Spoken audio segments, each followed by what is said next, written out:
Hi everyone! Hello, creatures big and small, no matter who you are and where you are. I'm your wolf queen, Moonlight Lichtenstein! Hello! Happy what day it is. Happy Saturday. Congratulations to making it to the weekend. I'm so proud of each and every one of you. It doesn't matter if you were working all week. It doesn't matter if you're just not working, if you're just got up to do something, whether it's to feed yourself, go body, take a shower. I'm proud of you no matter what you do. So congratulations to making it to the weekend. Don't forget to treat yourself. Do something you might enjoy if you're able to. If you don't have money to go out, try going out for a walk in nature. Maybe if you have crafting materials, do something like that. Pick up a new hobby. Other than that, I'm proud of you guys and welcome to another magical stream. I have Genshin low, but before we get into the game, I have a couple of announcements. In particular, first up is this. I've told you guys this when it first launched that I would be talking about it every stream until it's over with, so you guys are stuck hearing the magical spiel. So for those who do not know, first of all, I decided in March I wanted to debut my mom says the word is pronunciation debut. I wanted to debut a model that of my own unique design.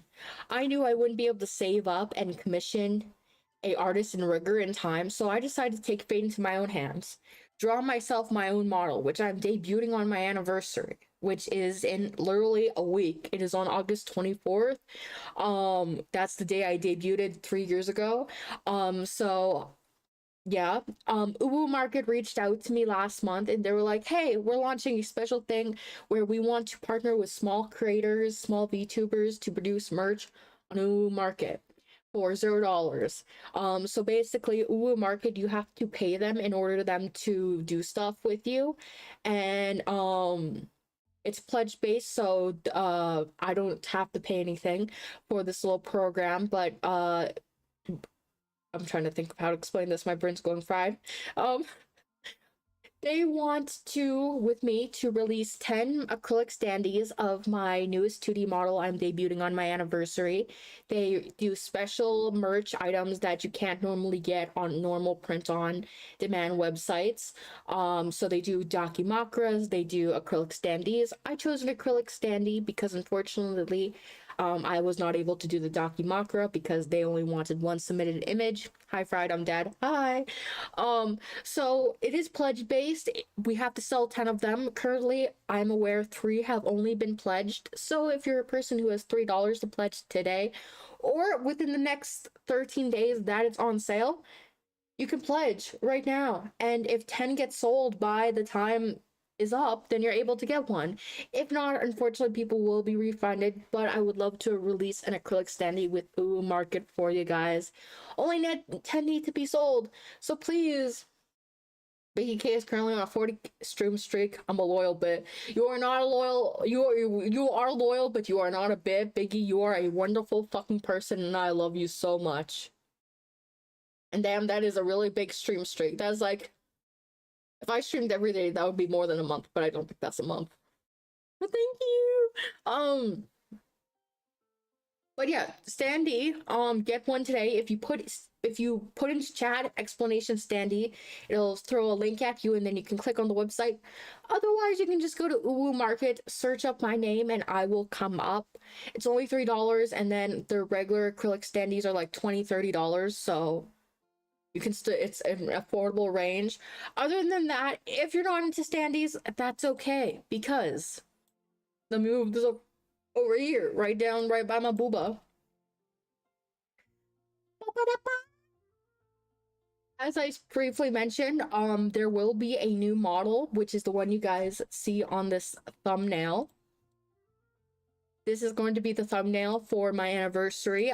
We will be debuting my newest 2D model, plus an additional outfit. There will be new merch released. The new merch will not be pledge-based, so you will be able to get it at any time. So, like, let's say you don't work, you're getting money from, I don't know, babysitting, and you get paid like $20 a week or something, and you want a piece of merch.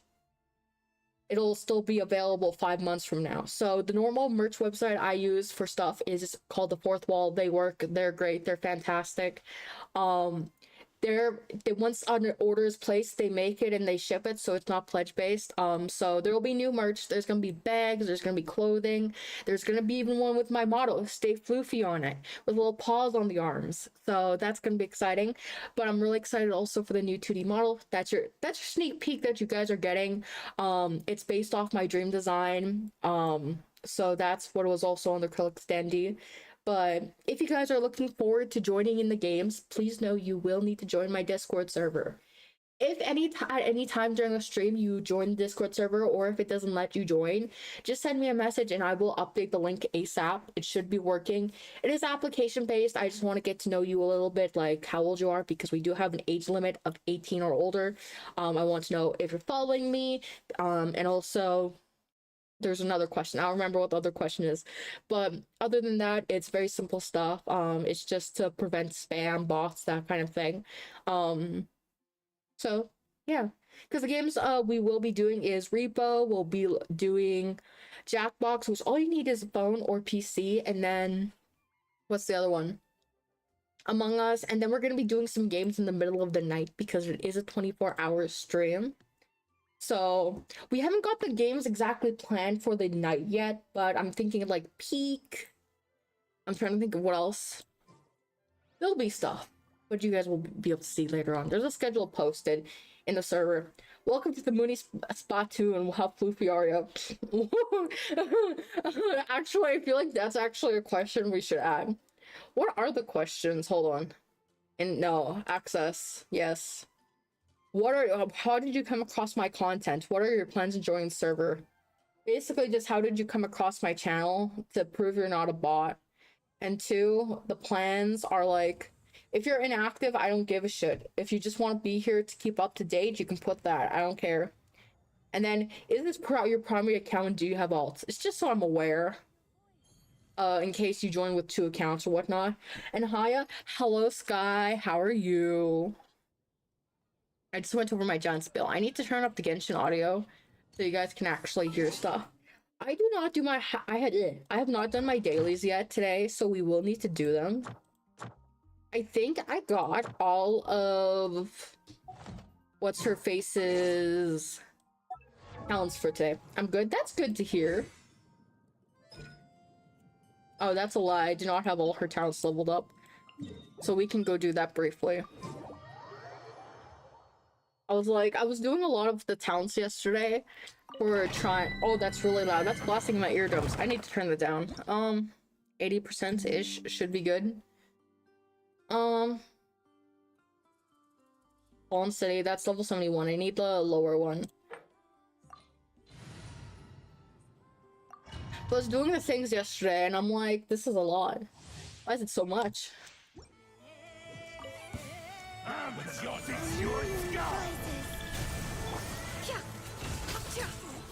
I know you guys are here for the game, so I got a game and yeah, which is kind of hard.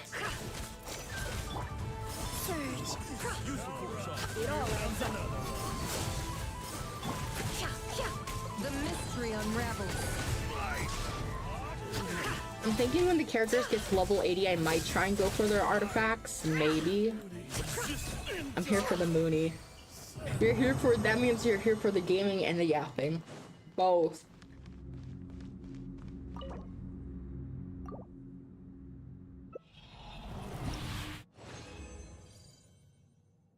Guide to Moonlight. It's a guide of my scroll. I'm really excited for my anniversary. There's a few things I need to do left. I can invite some extra friends to the stream and for games. I think I only need to invite like 2 people left. No more lies. Can't hide the truth. Which I'm thinking about doing on Monday, and then trying to think. And then I just basically got to do some videos. Because there's 2 songs I really want to release, but I'm kind of scared. One of them is kind of a... this is going to be talked... I'm going to talk about this in 3rd person, okay? So, just so you guys are aware, so you're not confused. every person who has a VTuber has their original character, their original design, right? Mine is obviously Moonlight, and then Moonlight's twin sister, Shadowclaw. For them, I've had Moonlight and Shadowclaw since I was 13, since I was 11, I think? About that. So I've had them for 13 years-ish in my life. Moonlight and Shadowclaw became, like, almost guiding lights in my life, I'd say. I don't know how what other ways to put it, but they're very important to me. They're more than just original characters, because Moonlight and Shadowclaw are split parts of my personality as original characters. Because if I'm gonna play them, I want to be myself, and the reason why there's two is because my mom has always told me I was supposed to have a twin, and for me, that's a twin sister. I'm assuming I ate my twin in the womb. I have no clue. But besides that, I was supposed to have a twin, so that's why there's both Moonlight and Shadowclaw. But they both share equal parts of my personality. Like, Shadowclaw is the protective, loyal side. The one who can be mature when she needs to be. Moonlight is the goofier one out of the two. Moonlight plays a lot, she's the one who people can connect to and is compassionate.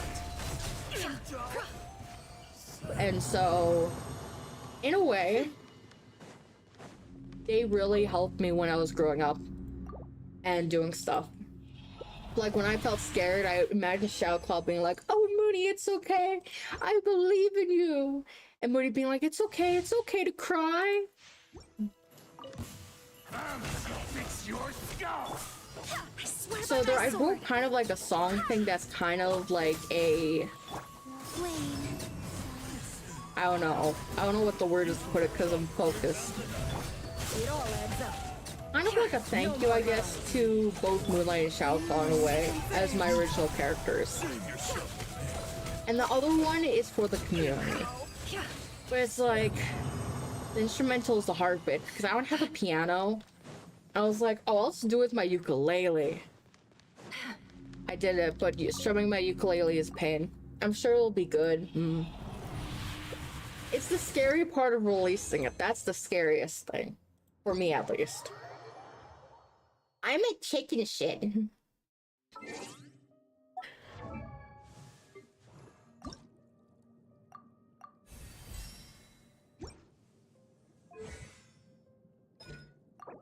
Confirm. Again, it can be leveled again? I don't want to level it again.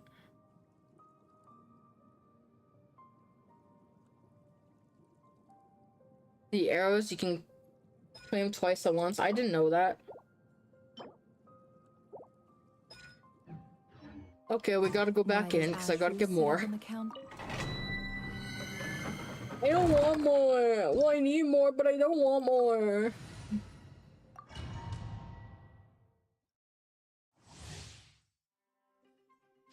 Like... The deception ends here. Here comes another. It all adds up. Can't hide the truth.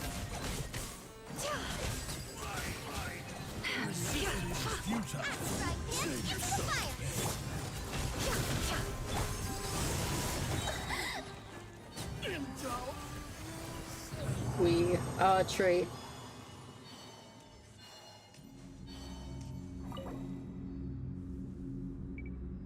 Oh, okay. That is so fucking useful.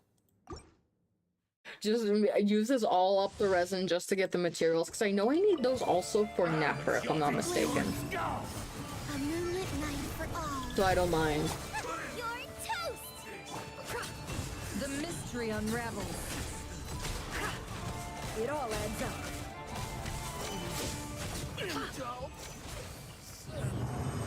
Where am I going? I need to go to the tree.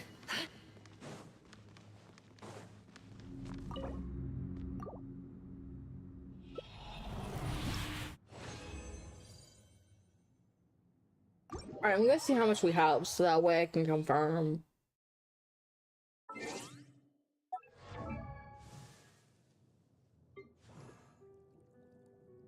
You could probably do the level 70 ones. Maybe. But I'm scared. I'm never scared, I'm fearless. Oh, I don't have any craftable of those. That's unfortunate. Okay, let's attempt the level 70 ones then. If I die... I don't know what I'll do if I'll die.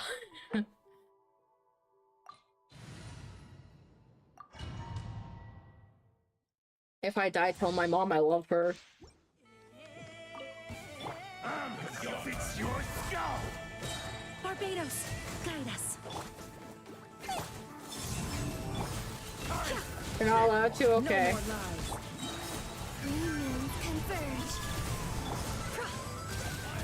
Seek within. Diggle says so? Okay. All adds up.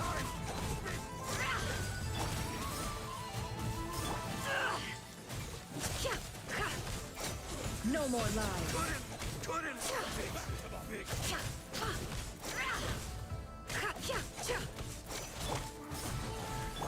Can't hide the truth. Here comes another Nice one. and spicy.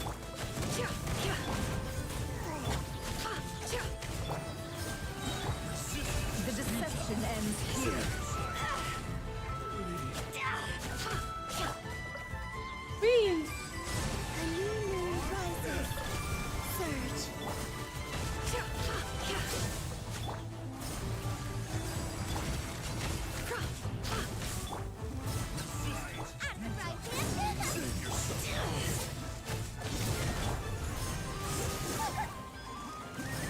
No more lies. Seek within.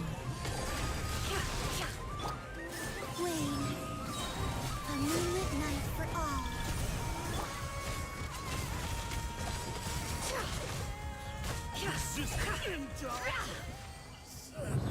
I did it! That was a pain, but I still did it.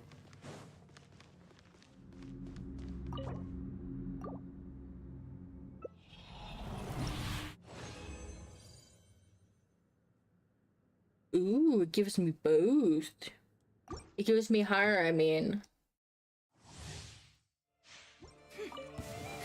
Fix your skull! Swear by my sword. I should do my Lee lines. Yes, do the dailies.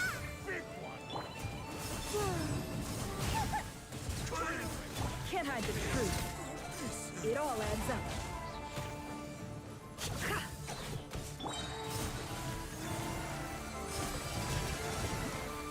No more lies. The mystery unravels.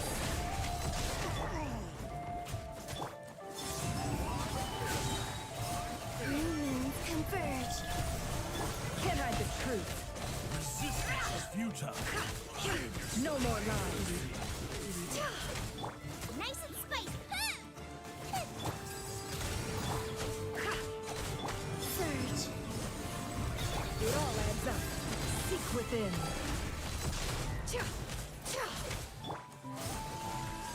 Resistance is futile.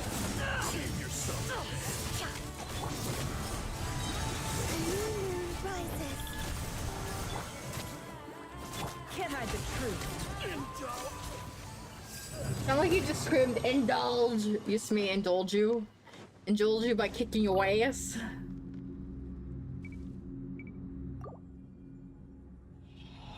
Yep.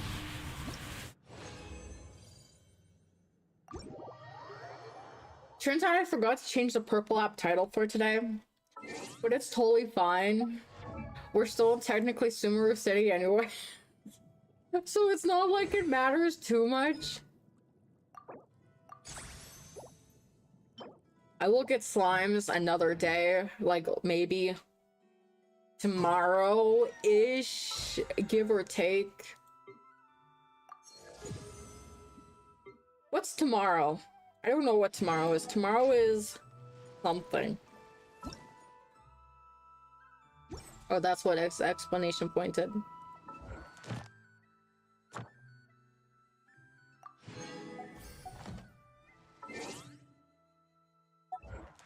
Sunday. I love how you could, but all are like Sunday. Used to me, Sunday. Oh, I have to go to the place. Hold on. I forgot tomorrow was Sunday.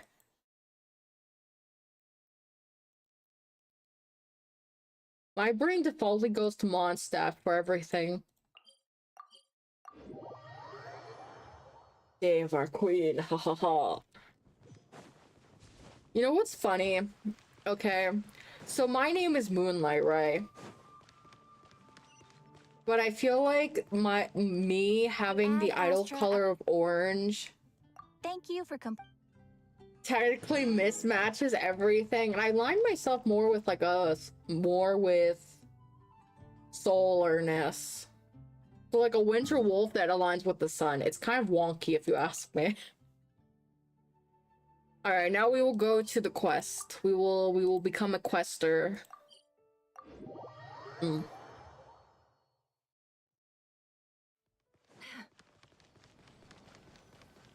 I'm here to begin Let's the quest continue our chat properly. here. Okay. Nahida so do you have as any Catherine. ideas on how we can investigate the sages, Nahida? I was speaking Actually, I've without already having done mic a on. little bit of The sun work on keeps you that. warm and shares its But light for with the now, moon. Exactly. I want to hear your thoughts.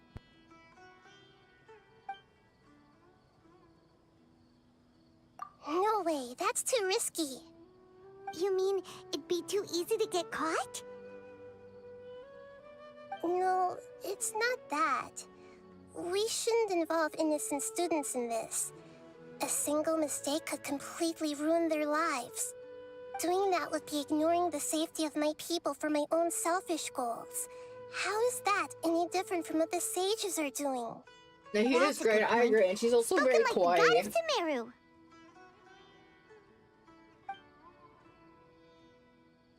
We're in the dark as of now. Since we still don't know anything about their goals, any rash move could tip them off and lead to terrible consequences.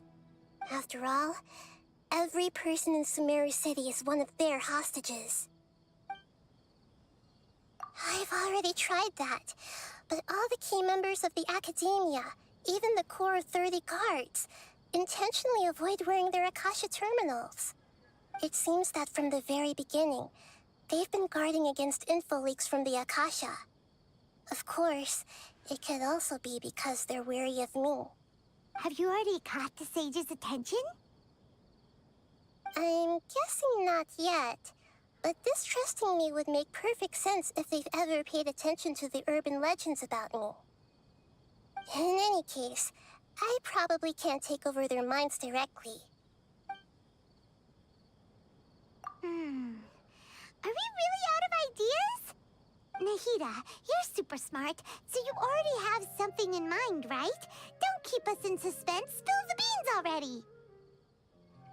According to a popular theory from the Vahumana Darshan of the Academia, rejecting impractical motions at the beginning of a planning session will give more weight to the actual proposal. Okay, but aren't you the god of wisdom? You don't have to use that kind of gimmick to make us take your ideas seriously. Well, I've been thinking that if I can't directly possess the leaders, and if I can't get ordinary people involved, then I should find someone who's already involved, but hasn't decided to side with the sages. You're saying we should recruit a spy? That does sound like it could work. Oh, before coming back, we met someone named Alhaitham. He seems like he acts alone, and he likes doing stuff behind the Academia's back. They probably aren't in cahoots. Actually, I already have someone in mind. Do you still remember that female scholar named Setaria? Setaria? Paimon remembers now. Isn't she the one who's always trailing behind the Grand Sage of the Academia? We ran into her basically every time the Sumeru festival repeated itself. You could even say we're old enemies by now.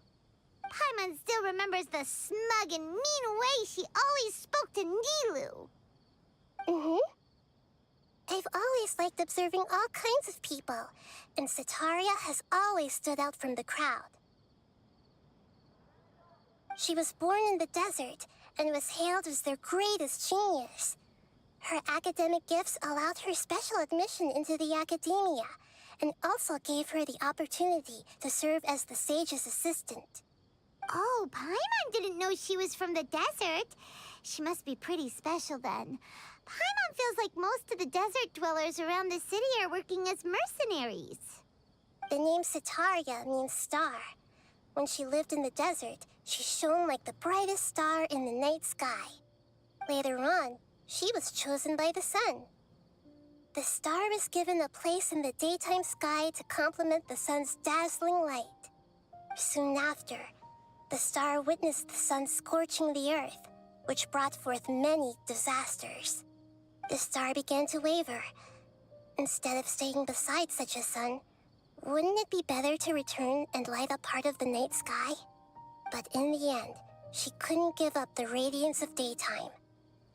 To cope with her shame, the star buried her guilt and closed her eyes.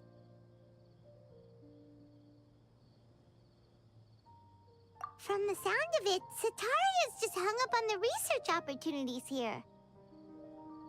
But she doesn't really support the academia. She still feels guilty about not doing more for the desert, right? She's just running away from her problems. Indeed.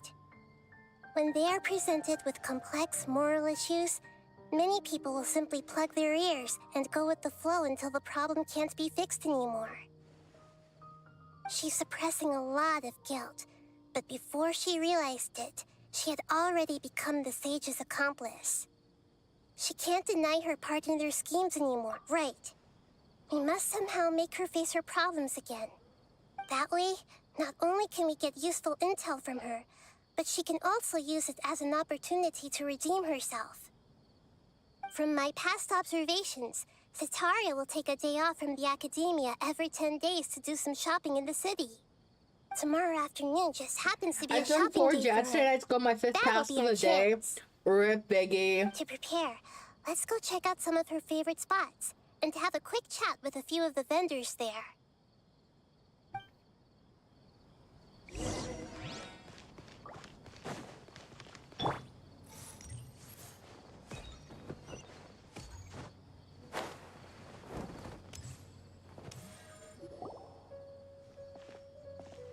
This should be Sitaria's favorite fortune-telling spot.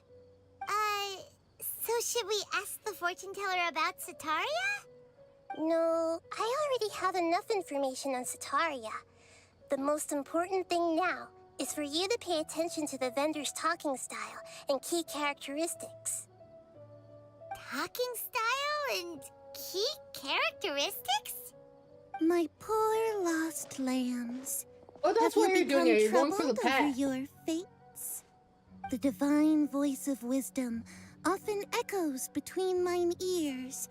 If thou be blessed today by the gods, I may be able to show you the way. Huh? Really? Nahida, you've been whispering things to her? Shh. My friend here has some doubts regarding her future. It's a 1 out of 100 Can on we a get a start fortune task. reading for her? Oh.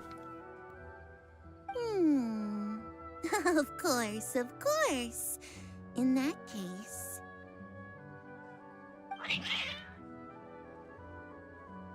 Biggie, those cats are us. It would seem that Harut and Marut are quite wary of you. Perhaps, at some time in the past, you have somehow offended the gods. Only mocking the god of Animo, questioning the lord of Geo's financial savviness, and brawling with the god of Electro. Do those count? Hmm? Oh, nothing. Go on, pick an aspect for her to divine. Love prospects? My love! No How's my problem at all. life?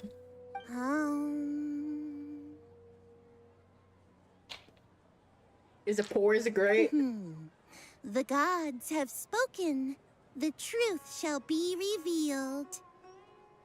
One who is fated to cross your path will appear on... Huh? So many people will fall for you. How could that be? My Marut, harem is true. Marut, did you two spoil my divination? I've never read a fortune so absurd. Actually, Paimon thinks this is probably the most accurate fortune-telling you've ever done. QB or over, yep. I admit that the orientation of today's celestial matrix is suboptimal. As such, there will be no charge. Is that so? Well, that can't be helped. If you were to bring some food offerings for Hart and Mart on your next visit, perhaps they could help you reverse the wheels of fate.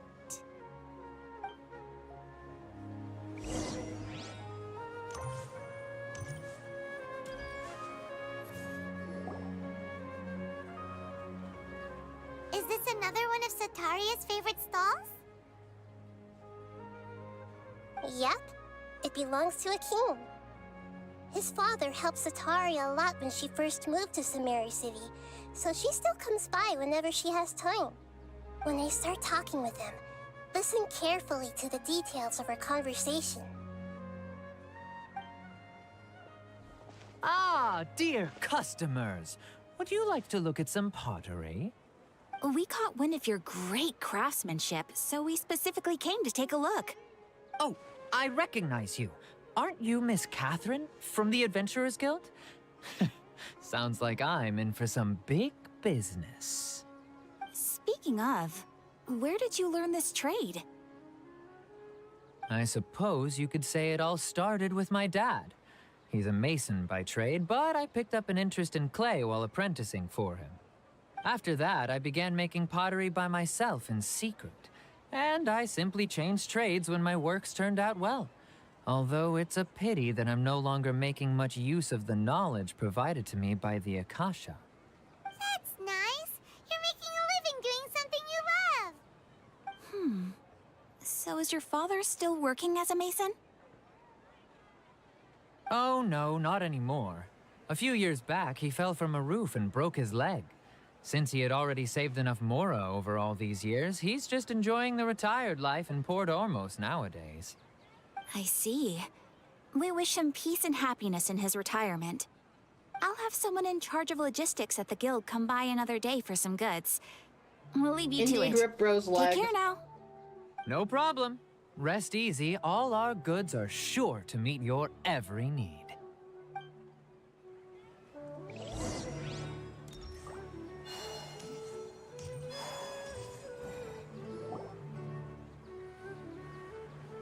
This should be our final stop. Sataria's always thinking of this restaurant when she's working at the academia, so she always comes by whenever she's out in the city. Nahida, you've really thought of everything.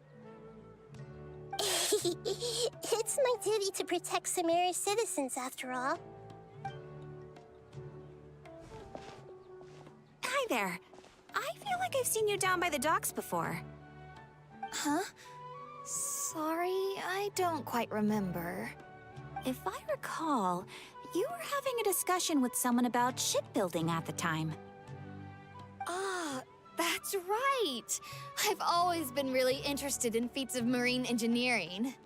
After all, I grew up in Liyue Harbor and spent my entire childhood staring at the ships going in and out of the port. I came to Sumeru to study, but failed to make it into the academia due to my lack of talent. But I'm still discussing all kinds of problems with different scholars, and I'm continuing to study and perform research from the restaurant's basement. I'm sure I'll get into the academia after their next round of exams. What an admirable spirit for learning. Amazing. Sure, but you'll find hardworking people wherever you go. So this restaurant has a basement as well? Huh. First I've heard of it. That's right. It's not usually open to patrons. Most of the time, employees use it for breaks or to hold private events. I see. Guess that makes sense. Well, good luck with your studies, Miss Chishan. Thank you so much. As long as I can make it into the academia as an official student, I'll be happy. Now where are we going? We're going up top. There's so many souls we just have to visit in this thing. Is that everybody?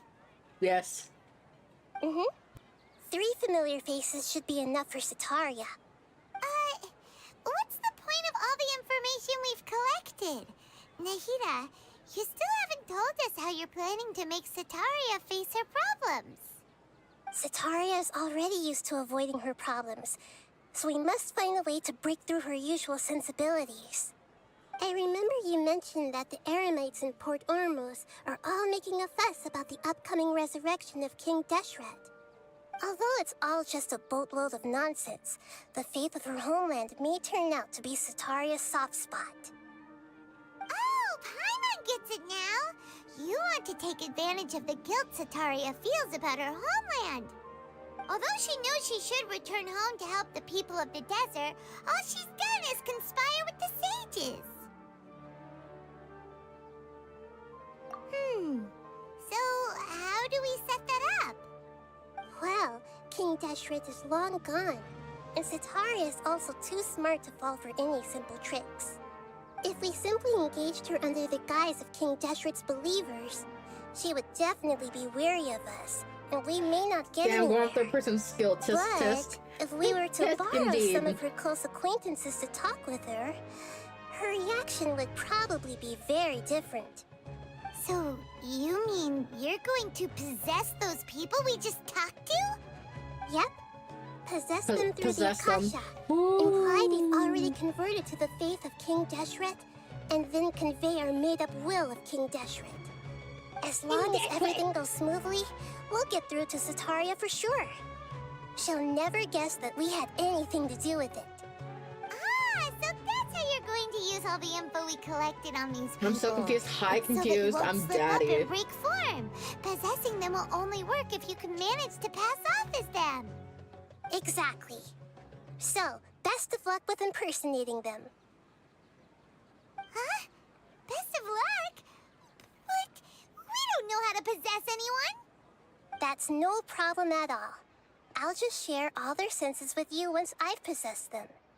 As long as you're also wearing an Akasha terminal, the effect will basically be as if you've possessed them yourself. Huh. That is pretty convenient. But why does she have to do this? Can't you do it yourself? Hey, Daddy, can you get home with milk already? Although Sorry, I I've don't been have observing milk. humans for a while, I've never been good at imitating them. You're not wrong. It's always been painfully obvious whenever you try to pass as Catherine. If it was at all possible, I would have preferred to leave these people alone. But seeing how things are now, I probably should just accept I'm it. telling I Mom. shan't. Okay, do it. Tell her I said Beat hi. yourself up over it. We're only doing this to No, help everyone. hold on, hold on, and hold we'll on. only be borrowing them for a little while anyway. Tell her I said.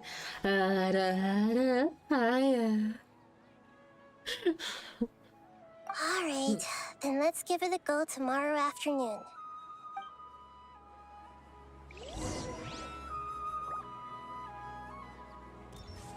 Wait until the following afternoon, okay? And then I can take a drink of my soda.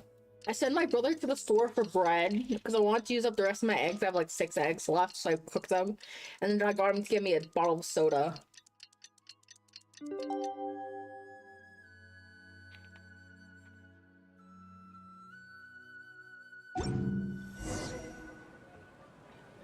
I'm trying to do this one-handed to close the bottle. It's not working very well.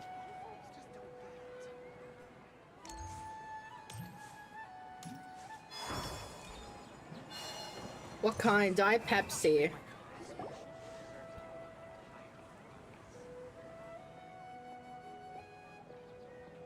Oh, here she comes. Sataria's here. Let's quietly follow her. Once she starts talking to her acquaintances, we'll find a safe spot to begin possessing them. As for how we'll sway her to our side, I'll leave that to you. I trust you'll know what to say. Paimon's starting to feel kind of nervous. Okay, let's go.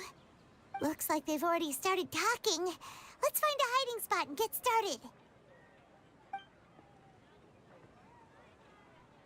Hi, Moonie and Biggie. Hi.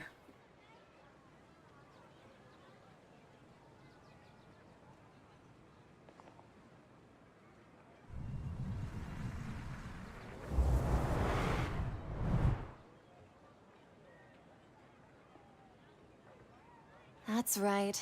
You really can't force anything when it comes to love. And besides, everyone around me has a very different background and outlook. Are you still listening to me, Nabia? Oh, of course I'm listening. You were talking about troubles with your love life, right? I heard everything you said. Okay then. You just seemed a little distracted for a moment there. Strange. Your cats seem pretty worked up. Is something wrong? I always thought they were quiet, happy kitties. Oh, Meow. what are their names again?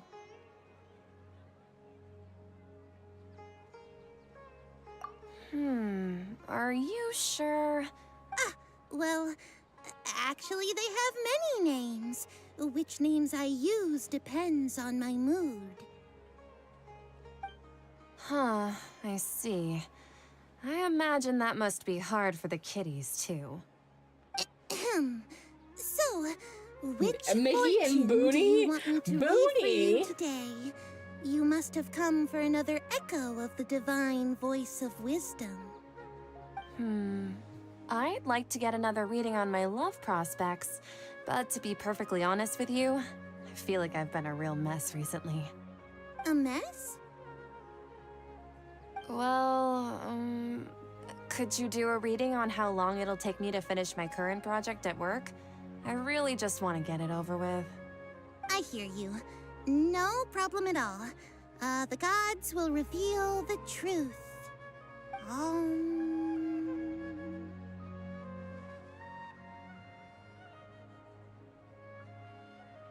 The gods are asking, Sitaria, why haven't you gone home? Why haven't I gone home? Do the gods really know everything I've been thinking about? Sitaria, why don't you just go home? It's a demand now instead of a question. The gods seem to be truly upset. I'm sorry. I know I failed the gods. Please pass on my most sincere apologies and ask for their divine forgiveness. And if I may ask, Nabia, is there a specific god who's speaking to you right now?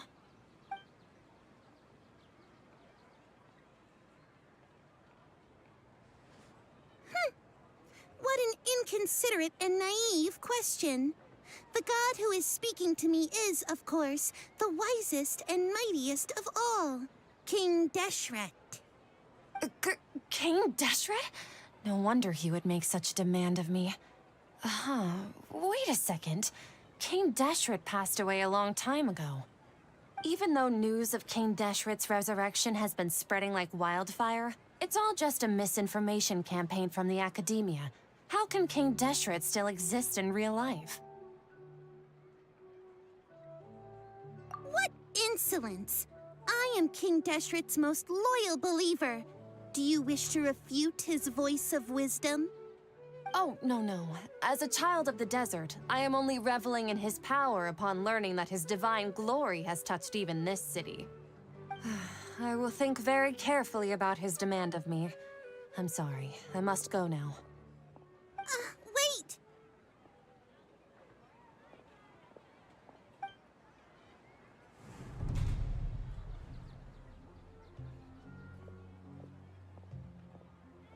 Ominous. Whoa, she just ran off in a hurry. She looked pretty upset too. Well done. Sitaria didn't seem to suspect anything amiss. To have something she's been trying desperately to avoid show up out of nowhere and berate her, that must have shaken her to the core. Aw, Nahida. Scary music Seems like here. you understand human emotions really well after all. All I know are some abstract Haravatot theories. In any case, my time with you has shown a lot of them to be utterly useless. I'm still trying to make sense of everything. Anyway, enough of that. Let's hurry and catch up to Sitaria. He's out of Keem's now, right on cue. Let's get ready to possess him right away.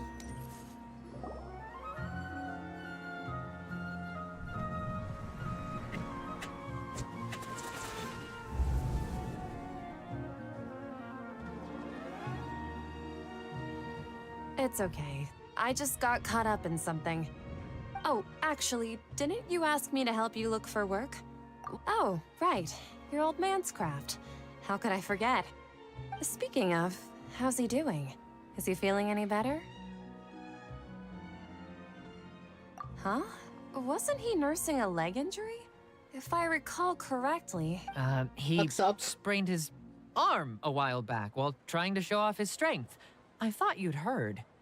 Actually, while we're talking about him, is he still living in Port Ormos? Yeah, he's been retired there for a while. If you could find the time, please write him a letter.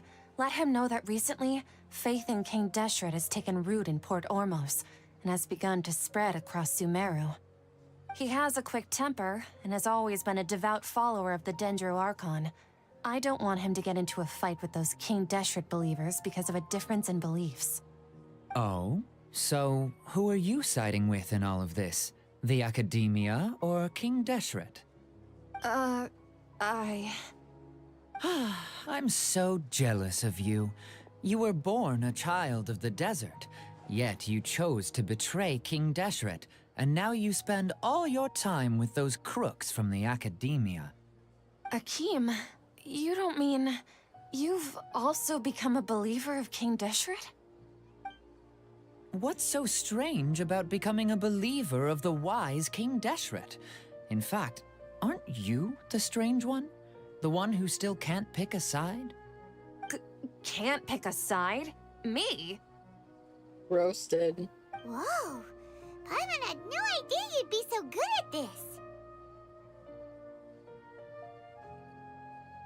You really zeroed in on the issue and put it right in front of her. It might feel a bit overwhelming for Sataria. But once everything is over, I'll be sure to pay her a visit to her mind and explain everything. Anyway, let's keep going.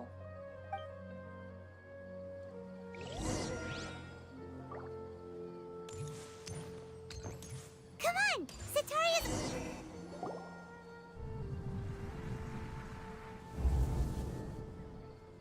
So, Shishan, have you noticed anything weird in the city lately? Like, as if someone was trying to preach to you about something? Oh, right. Speaking of strange things, I celebrated the Sub-Zerus festival so many times that I lost count. That was really weird. Wait, how could you be aware of that? That should be impossible. Nothing in the report indicated anything like that. Are you still failing to realize that the Academia's lowly tricks could never deceive all of Sumeru's citizens? Shishan, don't tell me that you've converted to King Deshret as well! What an absurd question. You make it sound like I should be ashamed for becoming a believer of King Deshret. In reality, shouldn't you be the one who is ashamed? You, who works side by side with the Academia and treated people as nothing more than experimental subjects? Please, please stop! Please stop. Even now, Sataria's still trying to run from her problems. She can no longer justify everything to herself. Hey, she's trying to talk to the guards! What should we do? This is the most important part of all. Quick, get ready. Mercenary, you're a member of the Corps of 30, correct? Please help me pass a message to the Matcha right away. The situation in the city is getting out of control. Please, try to remain calm, miss. Tell me what's happening in the city. Heretics are infiltrating the city, and they've already converted many residents to their side. Heretics? What kind of heresy are you talking about? King Deshret! Many people I know have suddenly started believing in him, but he's long dead. It's impossible. Miss Sataria, nothing is impossible. You know my name? King Deshret is immortal, and all who defy him will one day pay the price. You must face the truth, Sataria. You tread a treacherous path, and the longer you ignore it, the tighter the Academia's grasp on you will become, and the deeper you will be ensnared. Child of King Deshret, Never forget that the desert that belongs to you lies elsewhere. What's so strange about becoming a believer of the wise King Deshret? In fact, aren't you the strange one? The one who still can't pick a side? What an absurd question. You make it sound like I should be ashamed for becoming a believer of King Deshret. Sataria, why haven't you gone home?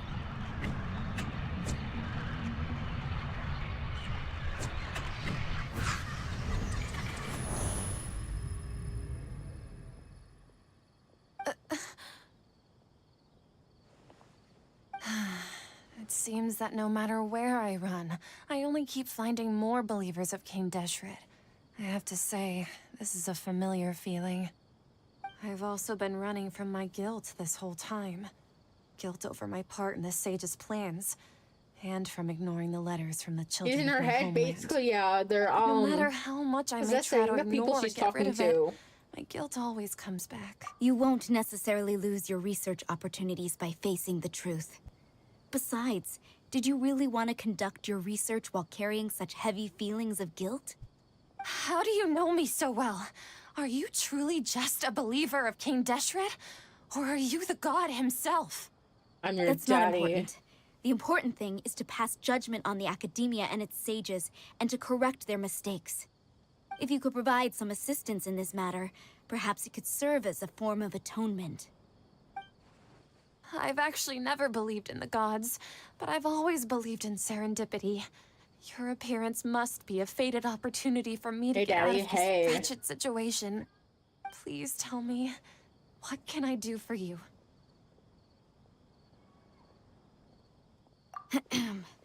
How much do you know about the sage's current activities? I was just one of the designers for the massed dream harvest scheme, which is what happened around the Sumeru's festival. But I know very little about the full scope of the overall project. I'd assume that only staff with the highest clearance would have access to those confidential documents. I've just been working to meet the Grand Sage's specified requirements. However, there's something that's been really bothering me. I heard that a scholar who was previously expelled has returned to the city. And even the Sage— To fight against the academia, we will need to figure out the nature and the purpose of their work. Is there a way for us to get access to the confidential documents you mentioned? It should be possible if we're willing to take some risks. After all, I'm an assistant to the Grand Sage, and I've been working on many tasks outside of the project.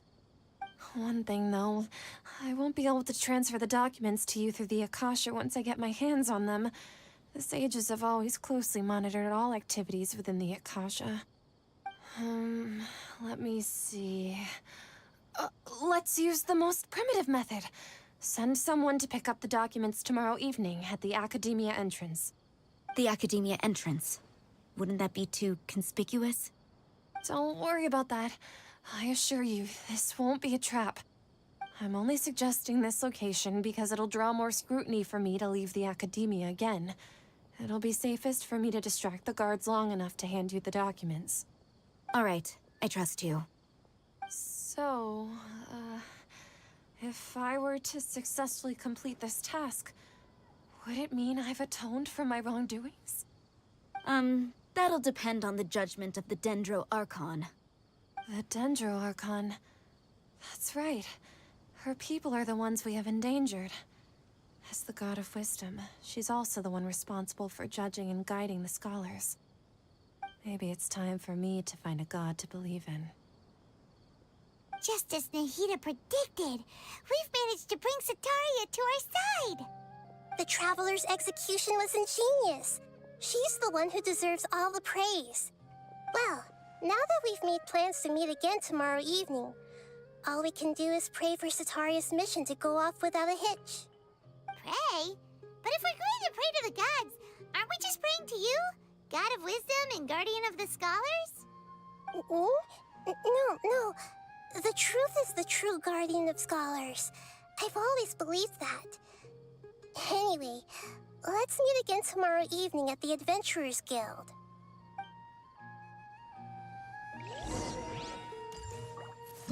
Now we're waiting more days.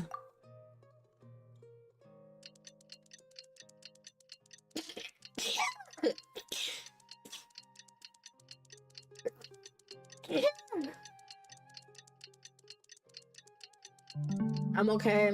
I promise.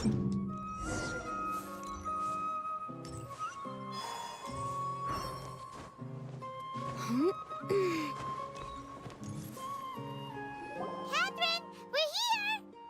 Oh, you are the other Catherine, right? That's right. I suppose I'm the other Catherine in your mind. Shh! We're on a secret mission tonight, so we need to protect Catherine's identity. Yep, Paimon's right. We cannot fully rule out the chance that the meetup tonight is just a trap. If something were to happen, my existence may be the only trump card we'll be able to play.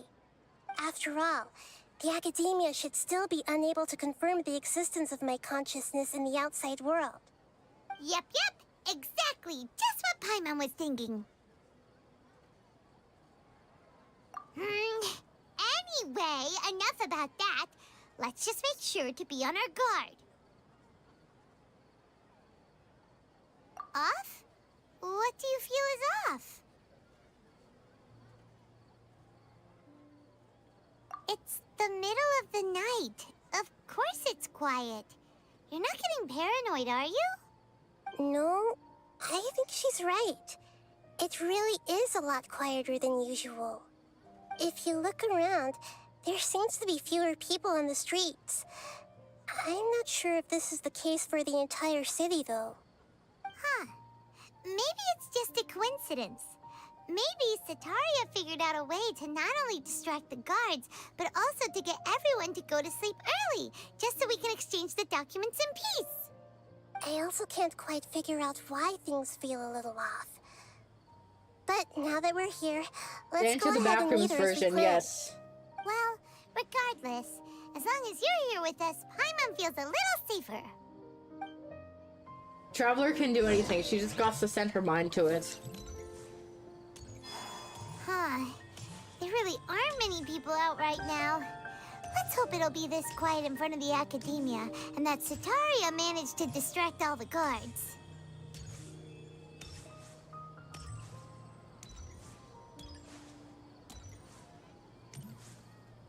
Just like Moonie. Oh? What's that supposed to mean?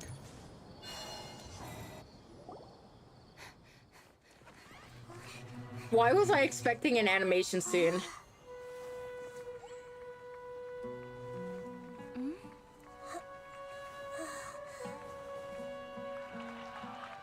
What are all these people doing here at this hour of the night? Ah, the triumphant hero returns at last. And to a But rather Yui? spectacular welcome, even if I do say so Yeah. myself. You're the outcast, expelled from the academia. Indeed I am. Although these days they tend to call me the Doctor.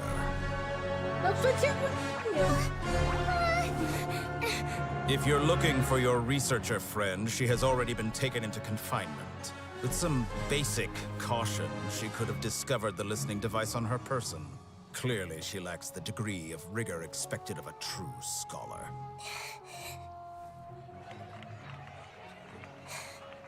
The people of Sumeru City. What have you done to them? I simply made some minor adjustments to their Akasha terminals. Now they can deposit information directly into the subconscious.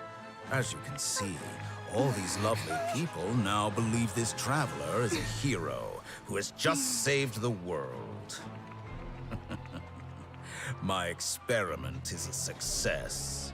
And now it seems they can no longer hold back their sheer adoration. No, what should we do? These are all just regular people. Leave now. You need to get out of here. What? That guy's a Fatui Harbinger! We can't just leave you here! Nor can I abandon the people of Sumeru.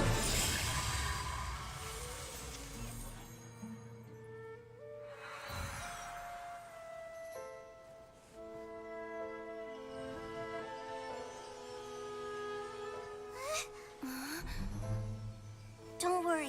We'll meet again outside of the city.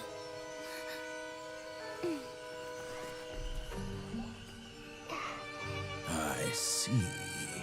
You appear to have overridden their mental faculties with your own consciousness. To possess such a powerful mind, you must be the god of wisdom.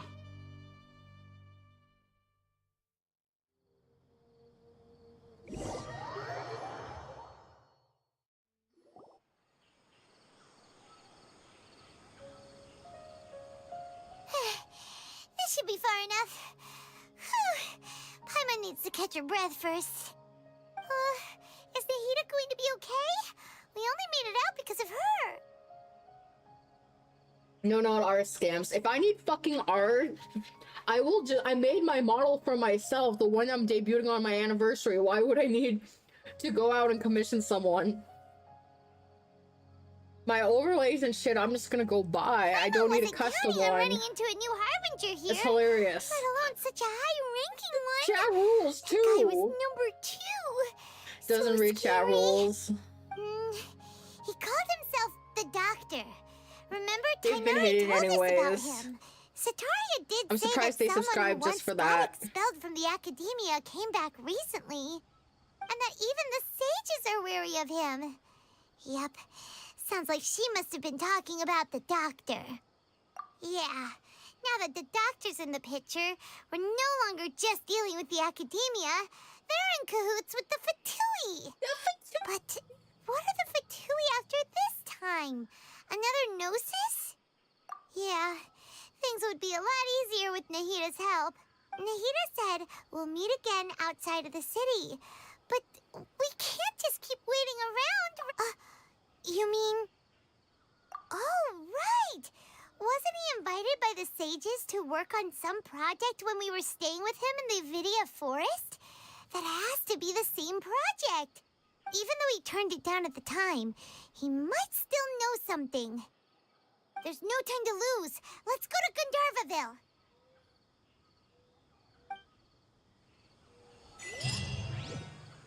We're going on a trip, which we're just walking on the ship. I could probably get there faster if I teleported. That is a lie. I would not be able to get there faster if I just teleported, so we will glide. And then we'll walk.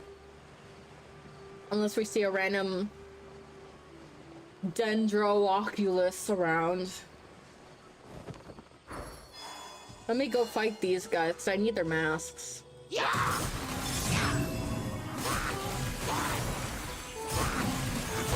all adds up. Flaming flower. Oh, they didn't drop their masks. That's unfortunate. Did that thing just fucking hit me?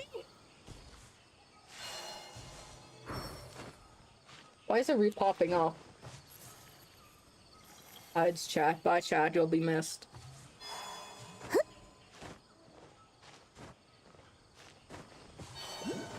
Actually, I can just... Oh, that's not what I wanted to do. Remove. Oh, there we go. Now it's just poof. Oh, there is a there's one Dendrooculus thing there.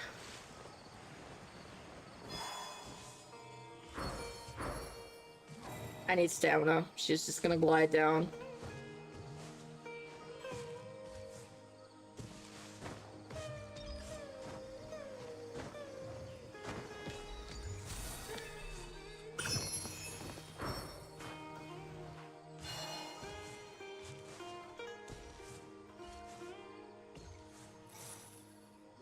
Hold it right there.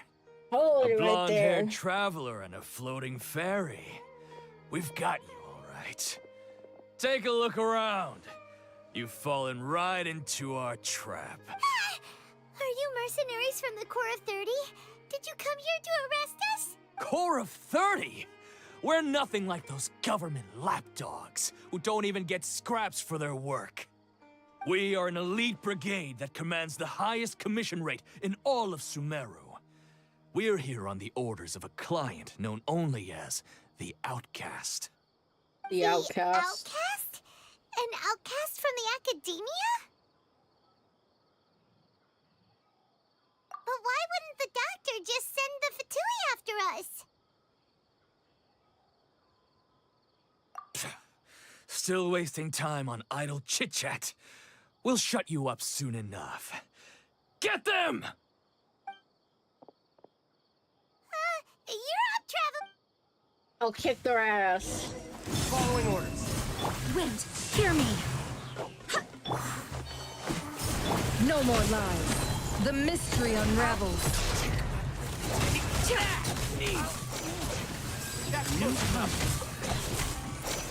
A moonlit night for all. It all adds up. The deception ends here. Can't hide the truth.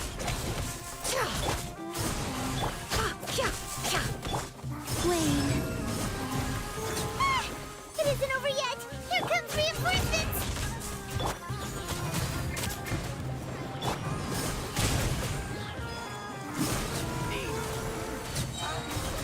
A new moon rises. That was pretty rough. Is That wasn't what rough. elite mercenaries are like? Yeah, looks like we'll have to keep our guards up.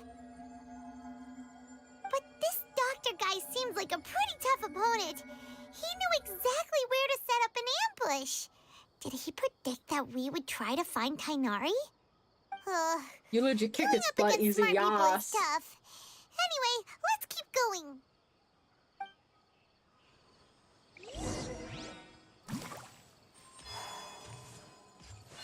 There's a doggy, Sag.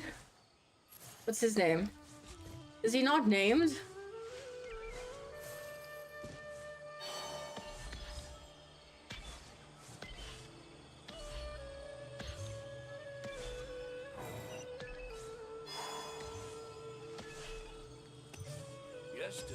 Hey, there's Colleen. Oh, it's the Traveler and Paimon. What are you two doing back here?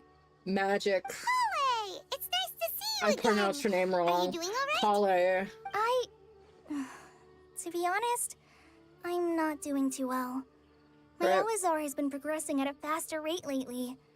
I'm finding it harder to complete more intricate tasks. As a result, Master Tainari is taking me off the patrol schedule. He will only allow me to stay here and coordinate other people's tasks. Oh, Kale! Speaking of Tainari, did he go off on patrol? We're here to talk to him. Oh, Master Tainari? He just left the Avidia Forest a little while ago. He was headed to Party's DI. He left? What? Isn't Tainari always saying that he never wants to leave the Avidia Forest? He even turned down the Sage's invitation. I thought it was weird too. Master Tainari always prioritizes his work as a forest watcher above everything. He almost never leaves his post. He left in a hurry this time, though. No, I only found out that he left through a message he left behind. He also made sure to delegate all his tasks using a schedule. To leave in such a hurry? I'd guess he had something urgent to take care of. Master Tainari originally studied in the Amorta Darshan of the Academia, and Partis DI is something like the Amorta's research base. Many rare shrubs and grasses have been planted there for research. I know that before he became a forest watcher, Master Tainari once spent a long time conducting research at Partis DI. A research base, huh? Gotta wonder what kind of research Tainari just decided to work on all of a sudden. Oh, we don't have a lot of time, so let's go look for him at Party's DI. Don't worry. I'm fine. I'm used to living with Elazar by now. If you run into Master Tainari, please send him my regards. Got it. Will do. See you later, Kale. Yeah, we're going on another adventure. Catherine is busy completing the quest. Adventure takes courage. What? What? Are you kidding me?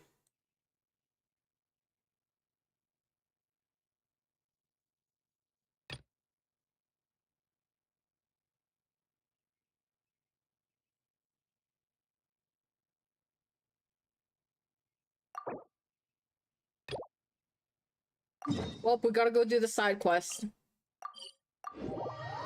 That's so rude, I know! Like, why make the character locked behind the side quest?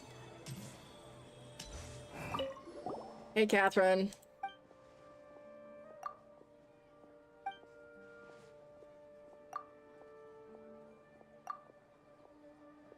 And it's not voice acted.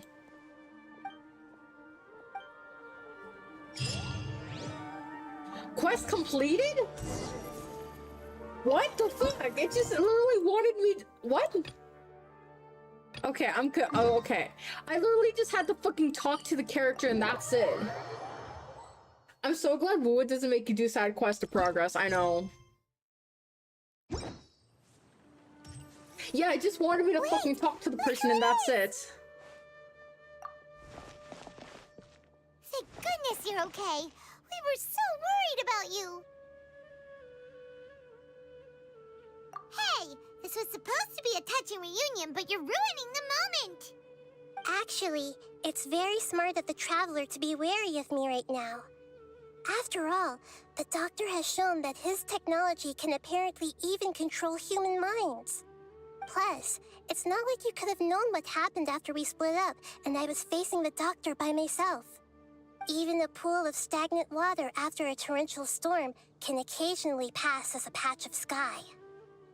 Paimon feels like only the real Nahida could come up with such an obscure analogy. Huh? But I wasn't trying to win your trust or anything. All I wanted was to clarify my point. Well, we understand that point now. Please, Nahida, tell us more about what happened. Are those poor people all right? When you left, I was still in the middle of restoring everyone's minds.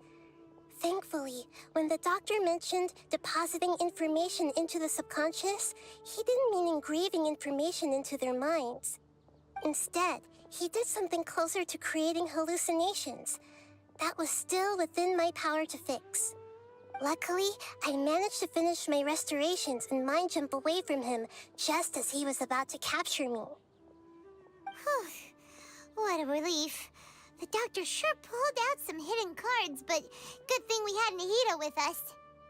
I wouldn't be relieved just yet. I gave away my true identity when I restored everyone's minds, which means we've lost another one of our trump cards. Also, the Doctor is already an expert at modifying Akasha terminals. Maybe it's only a matter of time until he captures my consciousness inside the Akasha. Would that mean you'd no longer be able to jump between minds? Then how do we stop him? He's still at the Academia, so it's possible he already started messing with the Akasha. Ugh, it feels like he's toying with us. What a nasty piece of work. Plus, the Doctor's combat ability alone is apparently enough to make him worthy of being number 2 of the Fatui. We shouldn't give up hope just yet. Let's try to find another way to attack this problem.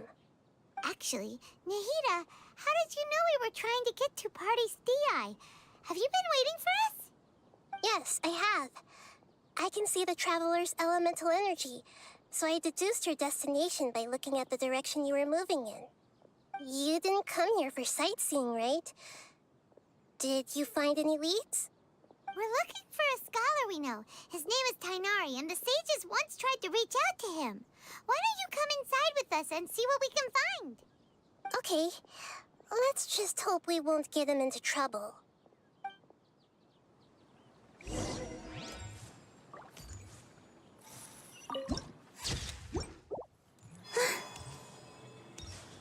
Waddle, waddle, waddle. Eh.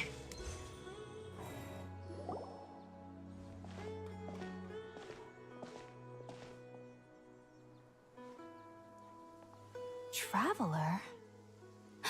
It is you! Ah! It's Hypatia! Ah, what a pleasant surprise! It's so nice to see the two of you again. Who's this? She's a scholar we met in the Avidia Forest. When we last saw each other, she was still training in the... what's it called? Satyavada life? Oh, I see. That's right, we're old friends. You've come at just the right time. Ever since I've come here, hardly anyone has even talked to me. Hypatia, you're way too excited about this. Actually, for you to leave the Avidia Forest means... you're not in training anymore? Wait, no. Did you already finish your training and reach Pariporna life? What do you think? My consciousness has already managed to make contact with the divine. You did it! Congratulations!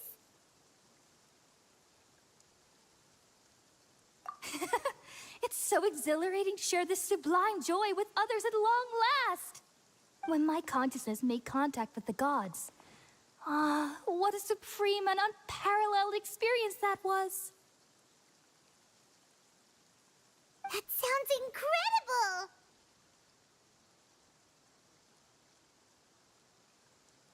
Oh, all right. Actually, Makes her please depresso wait. espresso. I haven't forgotten my promise to you. Remember? I promised to help you understand what you saw from Irminsul once I gained deeper insights.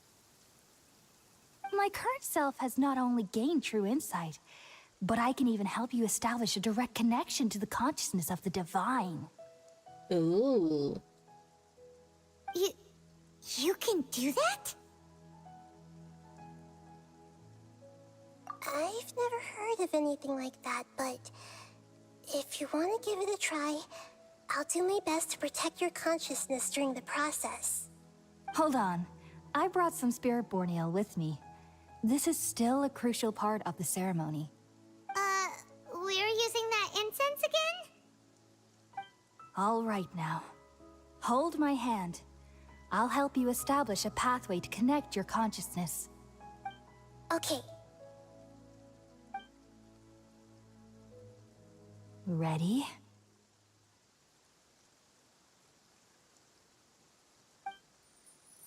Dot, dot, dot, dot, dot, dot.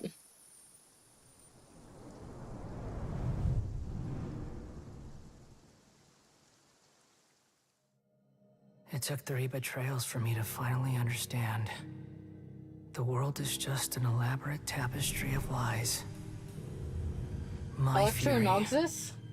will never be quelled. The first to betray me was a god.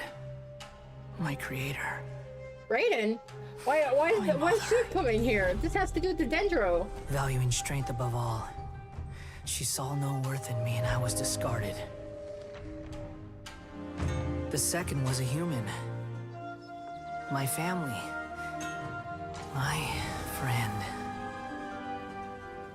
Consumed by fear, he saw me as an abomination. The third was one exactly like me. A hope for the future. A fledgling barely out of the nest.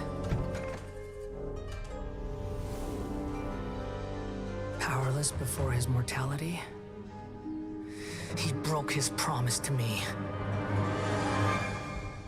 Humans, they can't be trusted. And the gods fill me with pure loathing. So I said good riddance. I denounced the world and laugh in its face. My chest will never again be defiled by worldly filth. I will scrub away every last trace of human emotion. Then it will be empty, a blank slate, and ready to receive a supreme gnosis, brimming with pure divinity.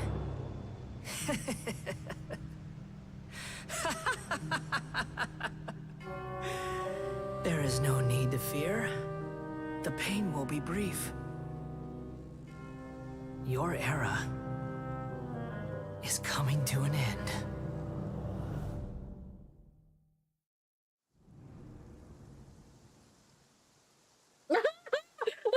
Traveler's face! What was that? That was hilarious. Did we actually just see the Balladier's memories? Everything matches what we know about him. But how is he connected to the divine consciousness that Hypatia was talking about? You saw it, right? You felt it, right? Such a majestic god! Such a noble will! Such sublime emotion! Alas, shame. If only... It's a cult! If only that which beats within my chest wasn't a filthy mortal heart. Oh, great and merciful God! Please grant me forgiveness and salvation! Do you understand now? I'm afraid this is no periporno life, but rather... A cult! Wake up, bitch slap! You... Why are you so mean to me? Why is everyone hiding from me? I found divine wisdom. Shouldn't I receive praise and honor? Haven't I uncovered that light in the darkness? Hypatia?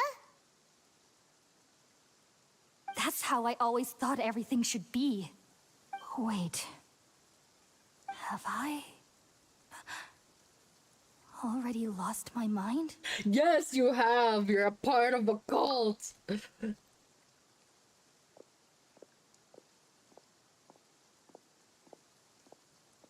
One of us, one of us. Wait, one something of isn't right. us.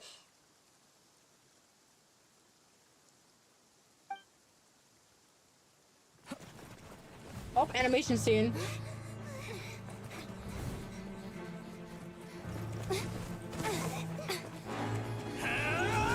Oh.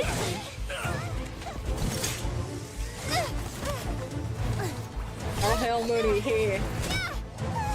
Oh, she's kicked him.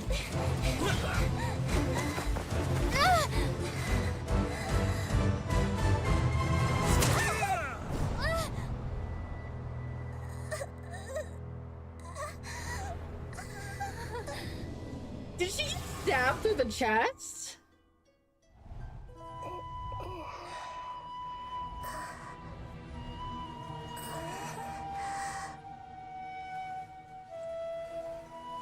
Did we merge our consciousness up with her?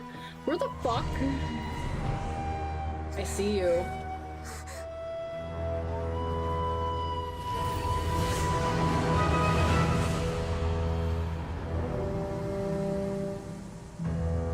Oh.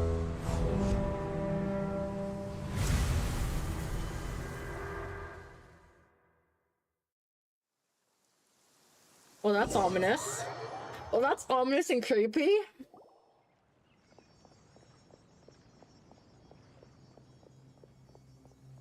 Paimon, Tainari. Oh. Okay, we finally lost him. Where's our girl, though? Gasp. Are you okay, Nahida? Wait, no. Something feels different. You're back! Oh, Wait, the Traveler's back? Oh, Nahida and the protagonist swap personalities? Nahida was controlling your body for a while. It seemed like she jumped over to you as an emergency measure right before the Catherine puppet was destroyed. After that, Tainari heard the commotion and came over.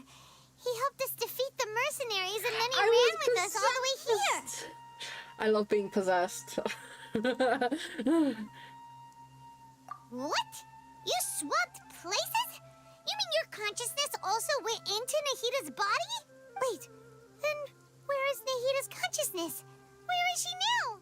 I never imagined that an individual's consciousness could be transferred around like this. Had I not seen it with my own eyes, I would have never believed it. Oh, indeed. I don't think this can be achieved with current human technology. Also, while we were running, the consciousness in your body told me to pass on a message. She said, "The doctor has found a way to trap my consciousness, so I can't journey with you anymore." Oh. But even in a moonless night, a shower of starlight can still drown out illusions and lies. Oh no! Nahida's trapped in the sanctuary of Surathana for good this time. Was that message all she left for us? It's pretty vague. Oh, that makes sense. Since the doctor captured her, she won't be able to say anything without him knowing. She's being extra careful. Even in a moonless night, a shower of starlight can still drown out illusions and lies. Huh.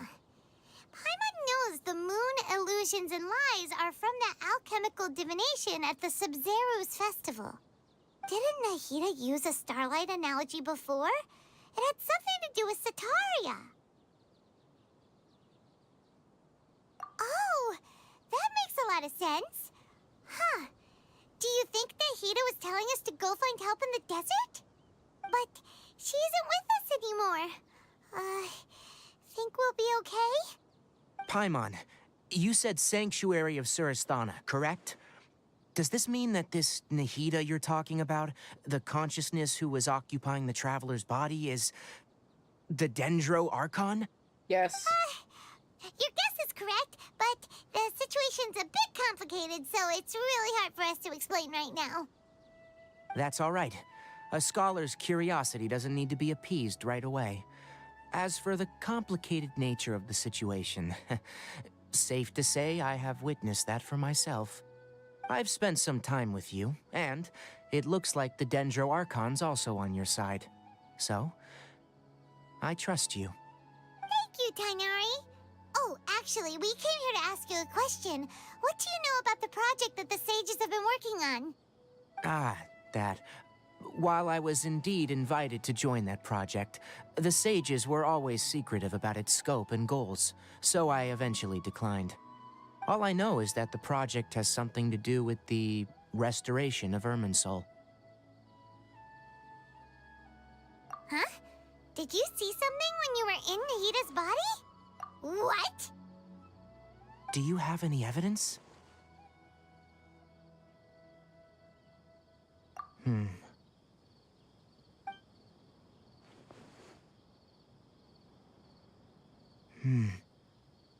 So that's what happened.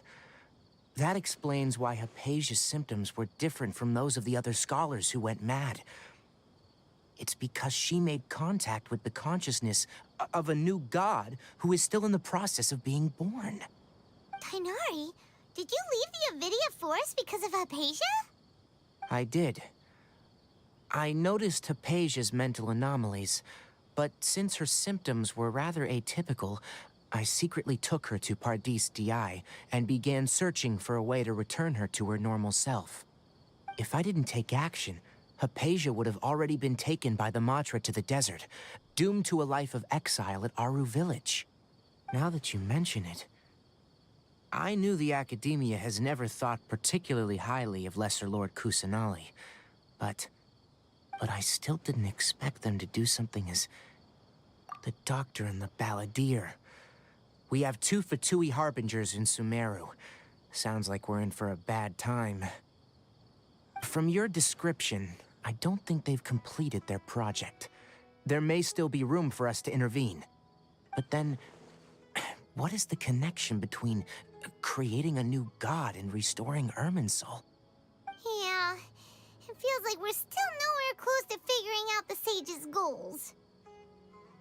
Right. We've pretty much gone over everything we need to know, so we should head out. How about you, Tainari? What are you going to do? I'll stay here for now. I still want to try a few more things to help Hypatia. If you're planning to go into the desert, start by heading for Caravan Ribat. That'll be your fastest route. Come find me here if there's anything else I can do to help. May the spirit of wisdom go with you. Thanks, Tainari. Hopefully Hypatia will feel better soon. We're off then. We're off then. To the desert. Where are we going? Oh, this area. Okay, I have a teleport there.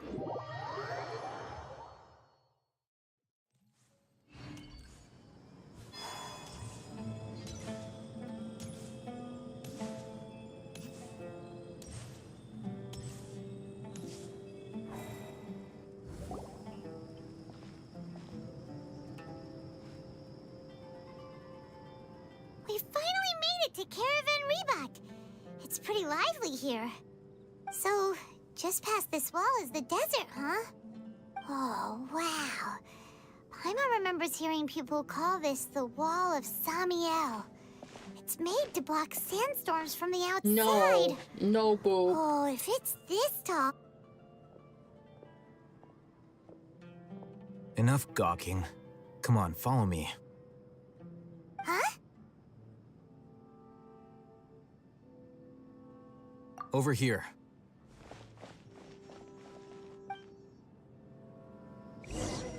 Oh, Ethan went that way. Let's hurry up and follow him. Sad face, Wonder no what sad he's up face. to.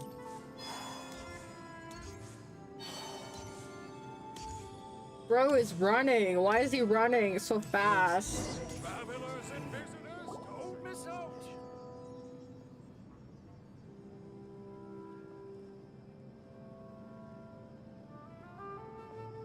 What the? Where did she go? Where did I go? How did we lose them? They were just here a second ago. More Eremite mercenaries? Who are they working for this time?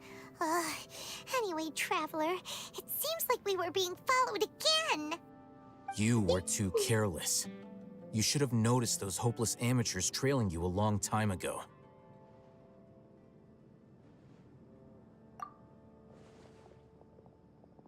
There's no need to thank me. I've never cared to keep track of personal favors. All I did was correct a mistake I happened to come across. It's a habit I developed at the academia. You really gave Paimon a scare, Alhaitham. We never thought we'd run into you here. Last time we met at Port Ormos, didn't you say you were going back to the academia? Wait, don't tell Paimon that you're here to take us back on their orders. Oh, so you've already landed yourselves on the academia's hit list. I can't say that I didn't expect it. However, had I wished to turn you over to the academia, don't you think you'd already be the Eremites' honored guests by now? Oh, right. You do have a point. I have no interest in running errands for that project. As a scholar, I've always belonged to the camp that promotes researcher autonomy. And these days, you're more fascinating than anything the sages can offer. Not quite. To tell you the truth, I'm still investigating the divine knowledge capsule. Unfortunately, I've run into some difficulties. Everyone says the capsule originated in the desert and was eventually moved to Port Ormos. If I am to get to the bottom of this, I must understand how the capsule first came to be. Which brings me back to you, and why you're so interesting. The leader of Ain al-Ahmar used the divine knowledge capsule right in front of you, and upon seeing him, your expression became perplexed, and you were lost in thought for quite some time. To have that kind of reaction, I think you must have realized something. Are you interested at all in sharing what you've been hiding from me?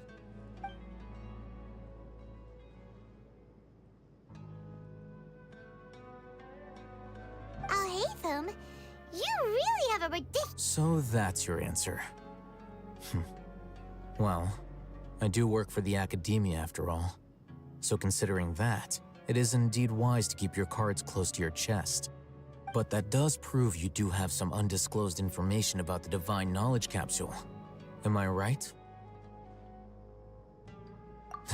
No matter. Rather than simply learning the answers from you, I'd still prefer to investigate on my own. Speaking of, you two are also headed to the desert? That's right! We have the same plan as you! But we don't really have any concrete goals at the moment. Then I'd suggest starting with Aru Village. It's the largest settlement in the desert, so it'll probably have more resources and intel than anywhere else. It's always better to travel with someone you know. Let's go! Oh, where are we going? Let's walk there in case I find any Dendrooculuses or whatnot. So it is a possibility.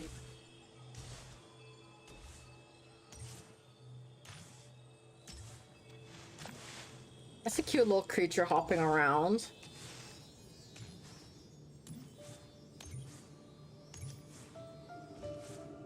I heard apparently for the anniversary of Genshin, they're gonna be giving out rewards, like a free character, and it was showing the list, so I'm stuck between two.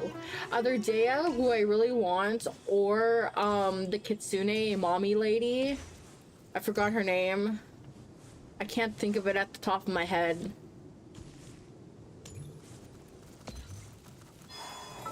I'll pull her up, hold on. Yeah, Yaimiko, you know who it is. She's like closer to the bottom. Where is she? Yeah. Yaimiko, this chick. I'm stuck between her or Dea. I could use a fire character on my team. She's my sub DPS on my main team. Oh, nice. We've made it. Let me heal Nefer. Do I have anything to give to the statue? I do.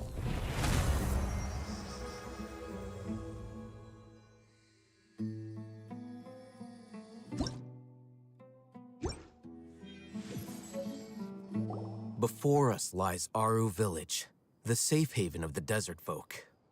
Whoa. There's a standard character, so if we choose really probably Yar. else. Okay. What a cool place! Let's go check it out!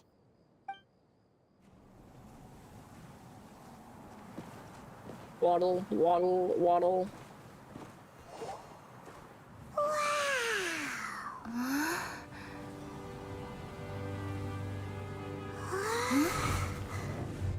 It's a person lurking in the shadows.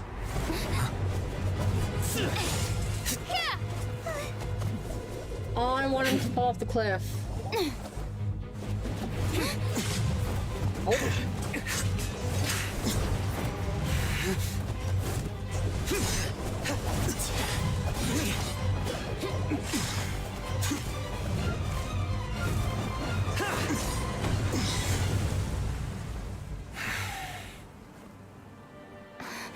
Sino.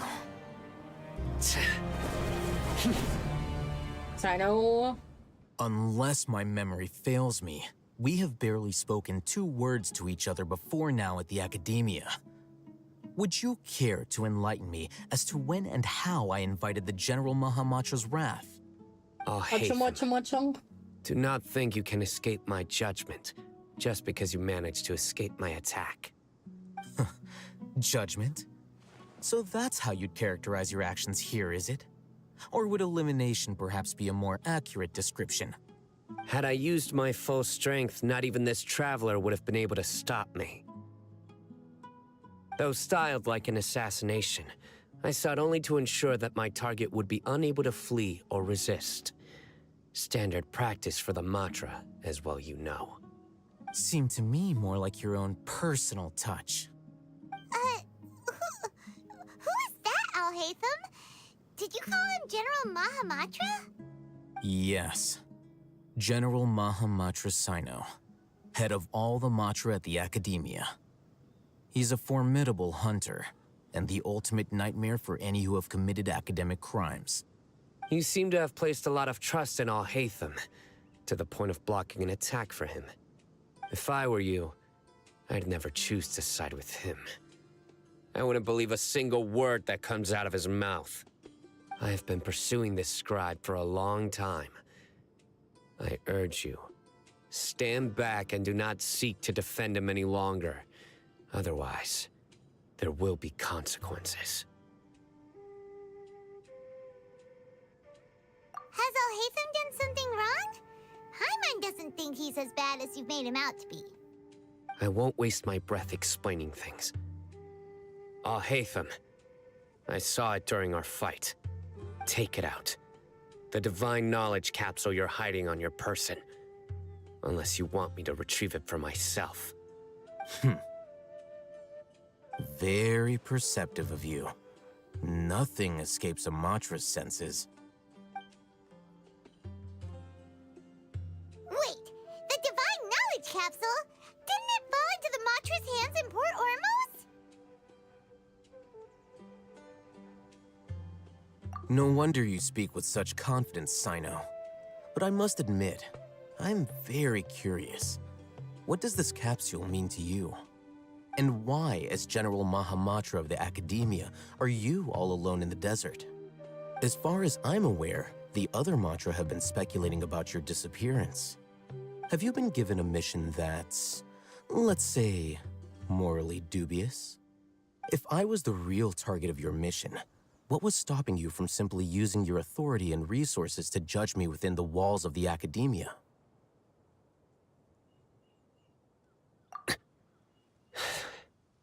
I should have known you'd be difficult to deal with. You two? Ugh. What should we do, Traveler? Paimon feels like we can't trust either of them.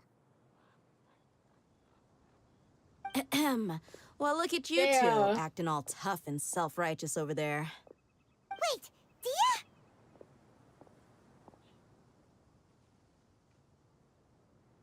Great! Finally, someone that we can trust!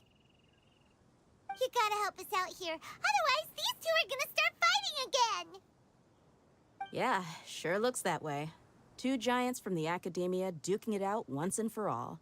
Not something you get to see every day, that's for sure. Listen, I know you academic types love to fill up your big brains with self-righteous morality and lord your empty rules and virtues over each other. But how dare you bring your petty disputes into the safe haven of Aru Village? It seems like someone's gonna have to beat some sense into your thick skulls until you finally learn to respect these grounds.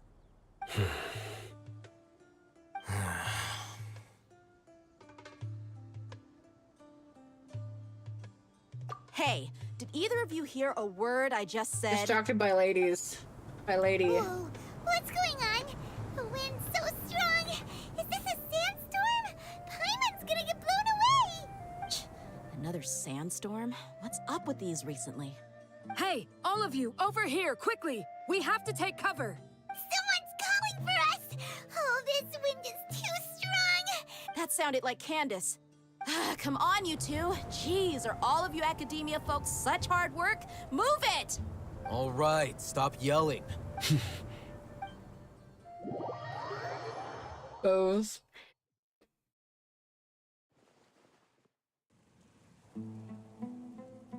Just me, kiss and make up, become friends. Stop being angry.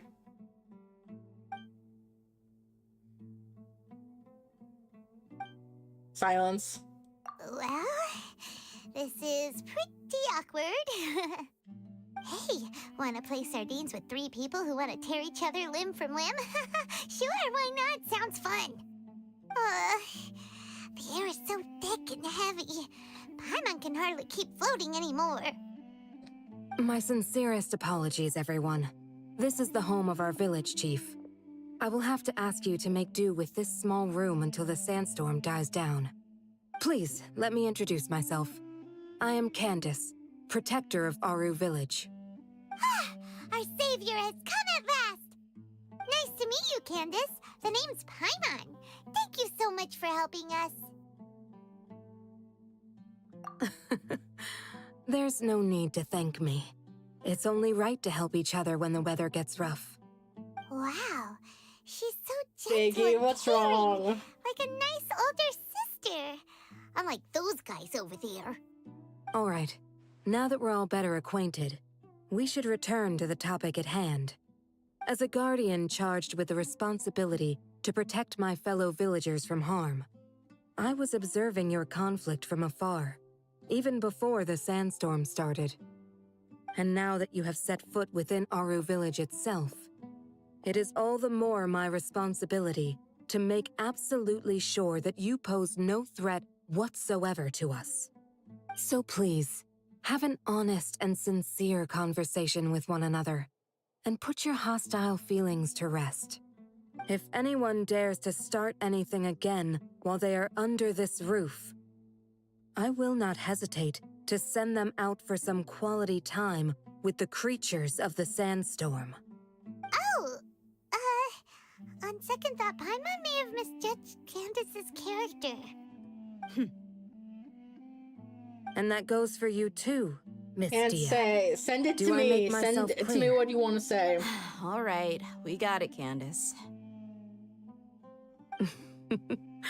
That's what I like to hear. So which of you will begin? I was supposed to be a mediator, but I might have gotten a little too involved just now. Anyway, one of those two should probably start talking. Wait, that was you trying to be a mediator? I have nothing to hide, so there's no shame in explaining myself. While Alhaitham wasn't wrong about the other Matra not knowing my whereabouts, it's not because I've been assigned a morally dubious mission. Rather, I've chosen to exile myself. Huh? Exile yourself? A little while ago, I discovered that there was data missing in the Academia's project planning and development files. What little they did report clearly did not match the project's actual progress. As General Mahamatra, I had the responsibility and authority to request an audit. However, to my surprise, the person responsible for the erroneous data was none other than Grand Sage Azar himself. I tried to investigate the issue myself before submitting a formal audit request, but I soon found that all leads and potential pieces of incriminating evidence were carefully concealed from me. I began to realize that they were cautious of me from the very beginning. Unsurprisingly, the Grand Sage rejected my audit request as soon as the submission reached his desk. He even said to me, "The power of the General Mahamatra is granted by the sages. You have no right to judge us." So they really are up to no good. I realized then that to the Grand Sage, the Matra are nothing more than tools for the sages to assert and maintain their control over knowledge. The vows that we took, the principles that we strive to uphold, they are meaningless to the academia of today.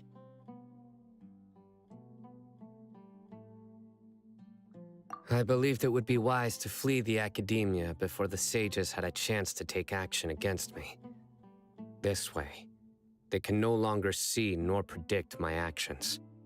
I will never give up on this investigation. There's no need for someone else to give me power or authority. Once I find the truth, I will administer judgment by my own name. Sino seems to have the same goal as us. We're all investigating the sages. Plus, now that he's no longer the General Mahamatra, he somehow feels a lot less scary. Well, Sino, if that's your story, then why did you see Alhaitham as a target? When I was investigating the matter in the academia, I overheard a conversation between Alhaitham and a sage.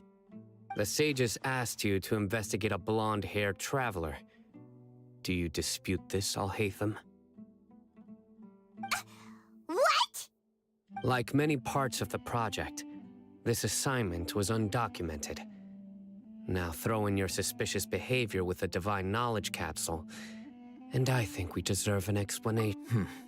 Yes. I was indeed tasked with investigating the Traveler. Oh, snap. Alhaitham!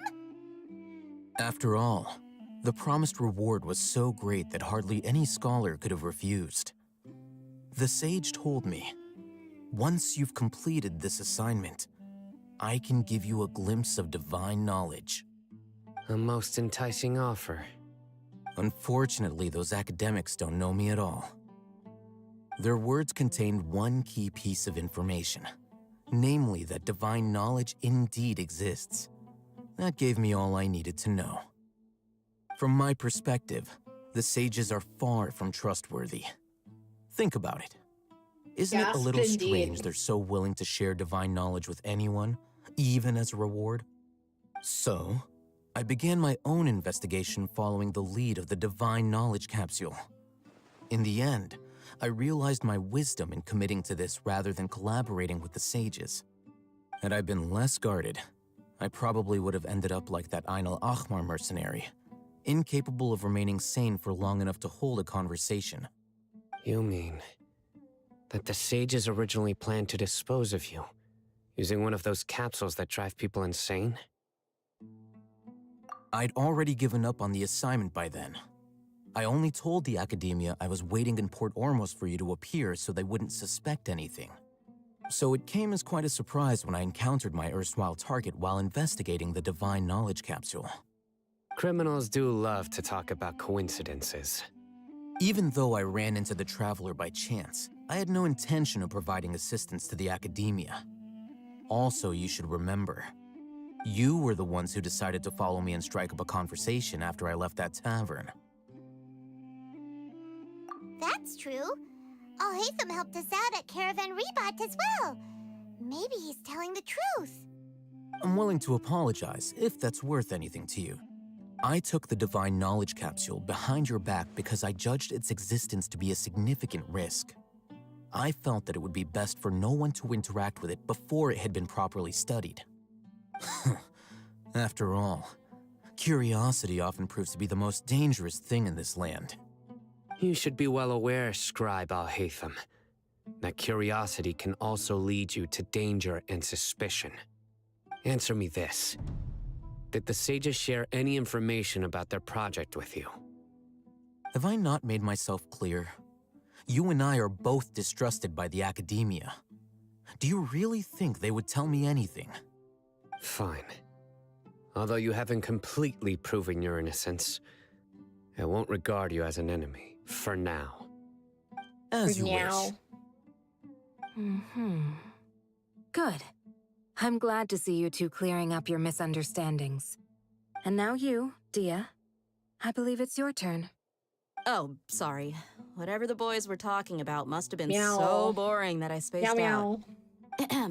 My situation is pretty straightforward. My employer, Dunyarzad of the Homayani family, is friends with the Traveler and is currently recovering from her illness at home. I had nothing going on, so I decided to return to our village for a visit. I was actually looking forward to a pretty exciting time getting back together with everyone here. But then I saw these two random guys in the middle of a pointless argument. It ticked me off, and things went downhill from there. Is that all? Well, I will admit that definitely sounds like your style. In that case, welcome back, Dia. That's more like it. I missed you all so much, Candace. Growl. Whoa! What was that sound? No need to worry.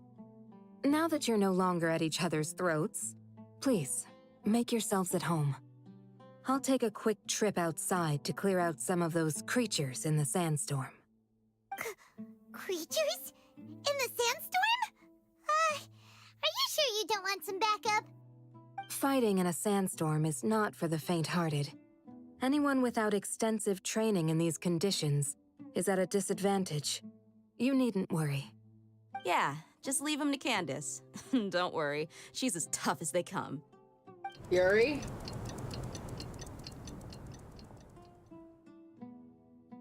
The wind's died down. That means the sandstorm's over, right? Candace still isn't back yet, though. Is she alright? Maybe we should go out and check on her. She got eaten alive. When you put it that way, even I'm starting to feel a little worried. All right, let's go. We've been here long enough, and the boys are as chatty as the floor.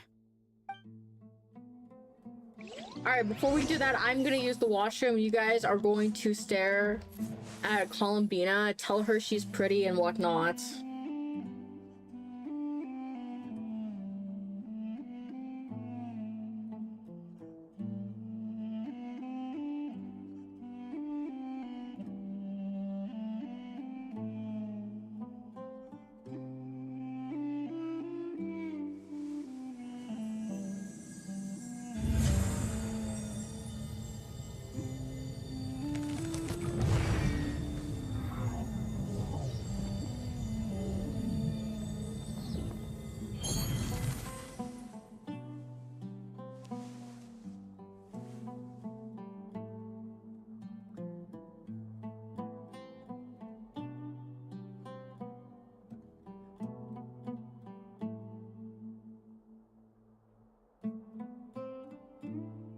Would you like to go moon gazing?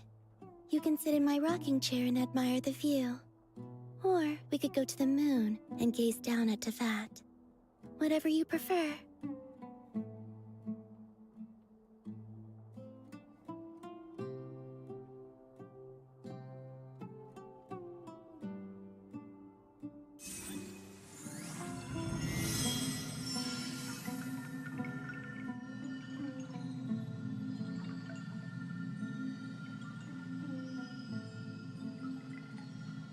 Hi, I'm back, I promise. I also brought candy. A pet, yay. Ironically, I sat down right when the hit pad was redeemed. And now I must fix thy divine chair of wisdom. Alright, check the situation behind outside the chief's house.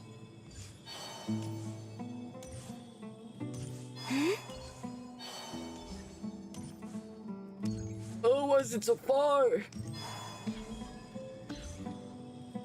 Oh, there is some little monster guys. Oh, Candace, you're still fighting? You've been out here dealing with these creatures the entire time? Yes, they just keep coming in Columbina waves. is just I've lost count of great. how many I I've agree. defeated. Before I realized it, even the sandstorm had stopped. Here comes another wave! Leave this round to us.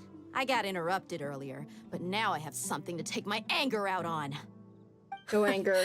It's been a while since I've seen the flame mane in action. Flame mane, so she's like to be a cat then. I'll be sure to put on a good show. Let's go!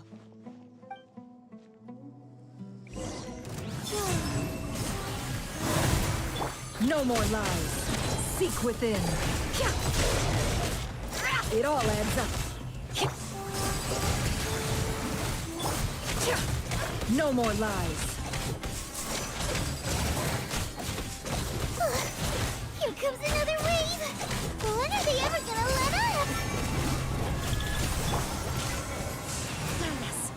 It all adds up. The deception ends here. Can't hide the truth. Hide the Creature truth. stopped appearing. Cat, oh well, Was that yes. the last of them? What we fought just now was probably the aftermath of the sandstorm.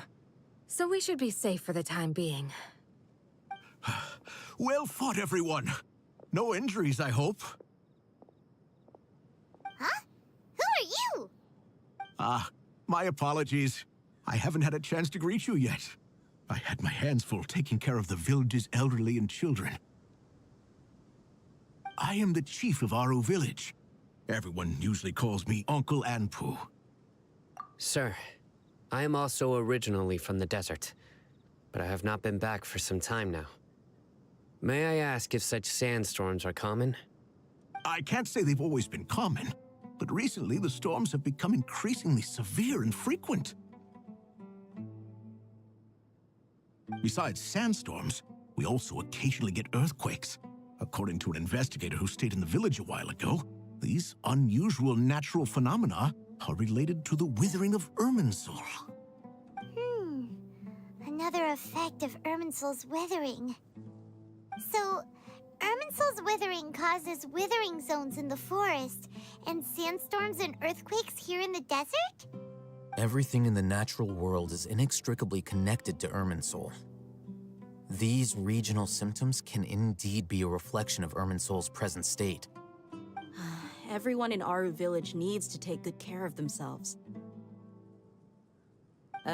Speaking of which, why haven't I seen a single village keeper since I got here? Village keeper? Who are they? Village guards like Candace? Does your curiosity know no bounds? Village Keeper is how Aru village refers to mad scholars, exiled here by the academia. Most of them are scholars who lost their sanity after a period of training in the Avidia forest. The academia believes that their crazed mutterings may have a negative effect on the psyche. Alas, that's exactly what we've been trying to investigate. One by one, the village keepers have been mysteriously disappearing without a trace. But no one in the village has ever seen them leave. If you're planning to stay around the village for the next few days, I'd appreciate it if you could keep an eye out for them. I've had encounters with those people in the past. I'll see what I can do to help. The Matra are the ones responsible for their exile. Now that you're no longer with them, are you trying to alleviate your guilt and atone for your past sins? I'm fascinated by how you think. Mock me if you will, but if you are guilty, I will eliminate you, regardless of my position or identity. Oh, you're the former General Mahamatra.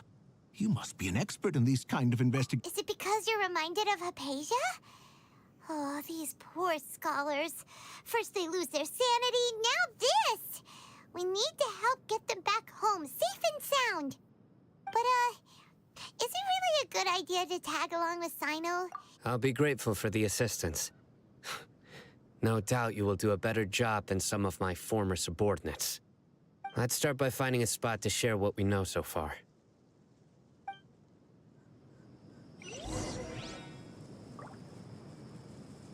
We are going somewhere.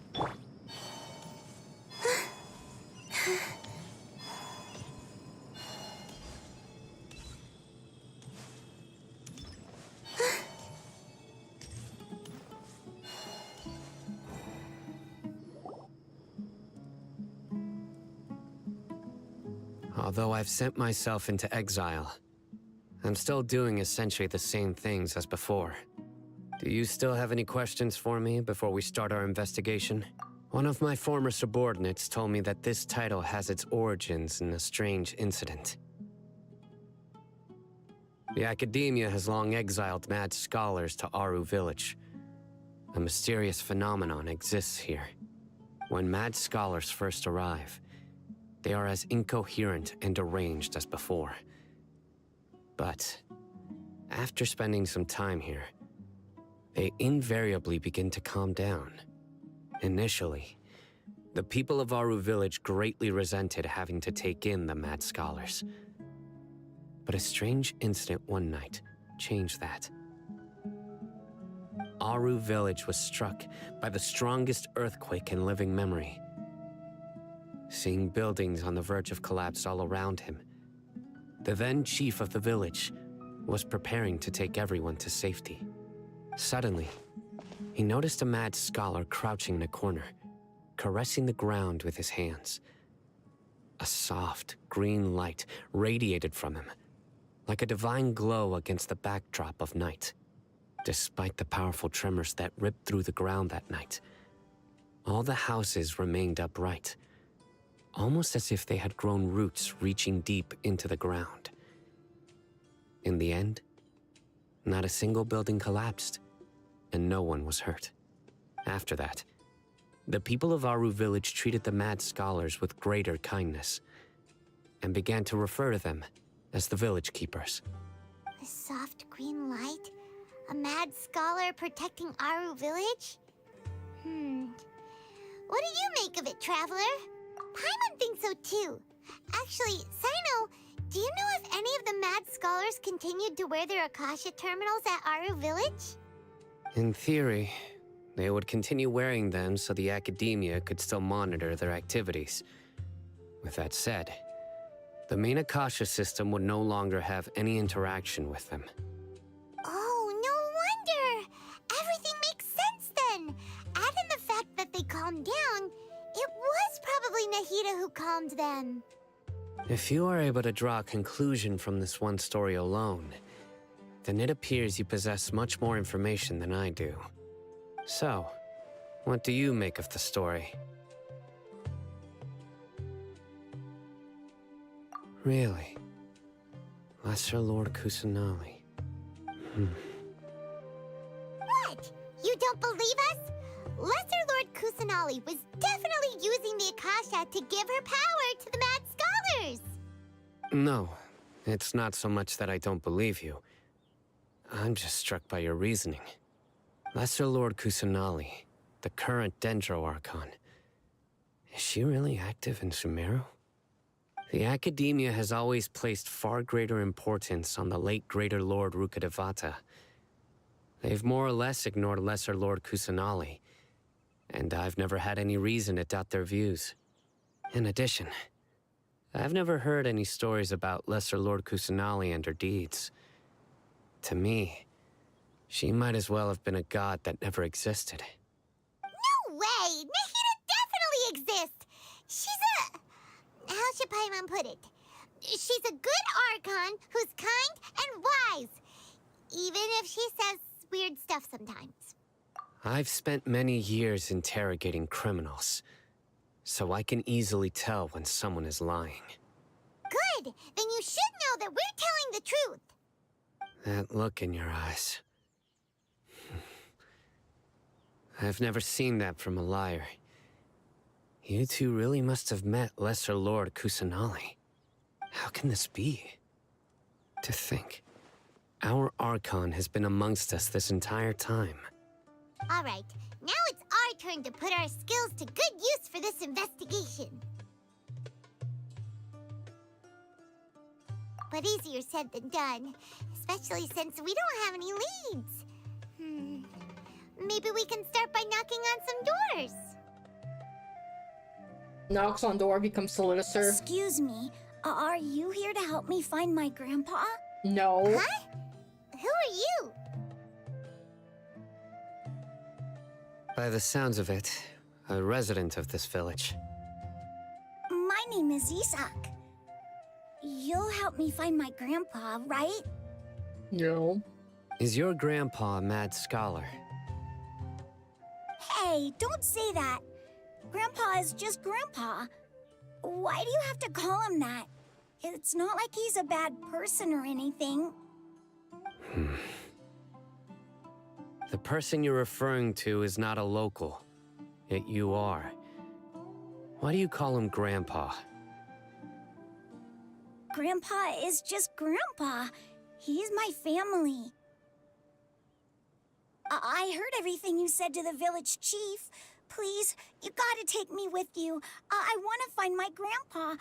I swear I'll help. I won't be a nuisance. Ah, so you're the one who was eavesdropping on us around the village chief's house. I was planning to go out and take care of whoever it was, but I had a vague feeling that they didn't harbor any ill intent. Whoa. Hatham wasn't kidding about Matra having sharp senses. Sino, he's just a kid. All he wants is to find his grandpa. Let's find a way to help him. Sorry. I was only listening in because I wanted to know where Grandpa went. Honest. If you don't believe me, you can ask Miss Candace. All right. But first, let's confirm the facts with Candace.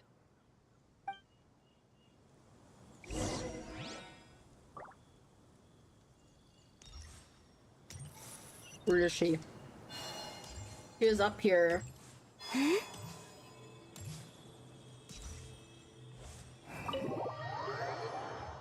Opens door to house, just walks in. Hey, bro. Sino is super vigilant. Is this what all the Matra are like? You're back already. We just wanted to confirm something with you. Do you know a boy by the name of Isak? I had a feeling he'd go looking for you. Huh? You knew this would happen? Yes. Although he tried his best to stay hidden, I still noticed him eavesdropping outside the window. He really wants to get his grandfather back. Isak's parents were both Aramite mercenaries, who rarely returned to the village after finding employment in the city. He was raised by his grandfather. Unfortunately, it was only a few years before his grandpa passed away. Isak was still very young at the time, so various families in the village took turns caring for him so he could survive. Later, an elderly mad scholar arrived in the village. Isak thought the scholar bore a striking resemblance to his grandfather, and thus often spied on the man. However, the scholar was unkempt in appearance and incoherent in speech. Although Isak referred to the man as his grandpa, he was afraid and didn't dare to approach him. One summer night, the oft mumbling and bumbling grandpa suddenly calmed down and seemed to become more lucid. He even noticed Isak hiding in the distance. So Grandpa walked up to Isak and patted him on the head. He even took Isak to the entrance of the village, where he patiently taught the boy the names of the stars, and accompanied Isak until he fell asleep. The next morning, Isak woke up and wanted to go find his grandpa again, only to realize his grandpa no longer recognized him. However, even so, Grandpa retained his calm expression. It's said that those who saw the scholar claimed he no longer appeared to be crazy, but appeared to be living in his own world, almost as if he were sleepwalking. Isak was thrilled that his grandpa was able to find peace, and would follow him all the time, asking him things like, "Grandpa, want me to take you somewhere fun?" Or, "Grandpa, could you tell me stories about the stars again?" All this somehow just makes Paimon feel really sad. It seems like they both deserve so much better. Perhaps. Nearly everyone who lives in the desert has some form of hardship or regret. But even so, we must still continue on with our lives. It's also my reason for fighting. I must continue to protect this land.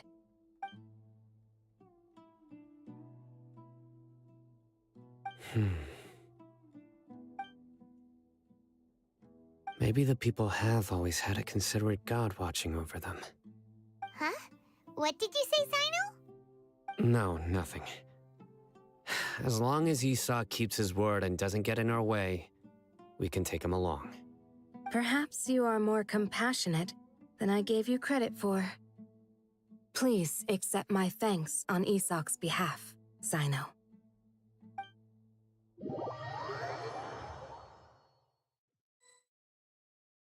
Hey, Isak! Oh, it's you guys! We've cleared everything up. Let's go find your grandpa. Really? Wow! Thank you so much!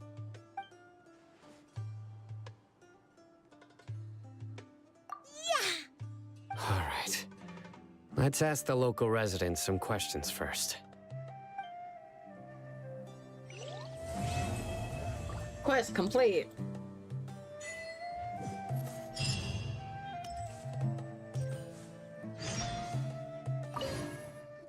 Excuse me, did you happen to see where the missing scholars went? You mean the village keepers? Oh, let me think.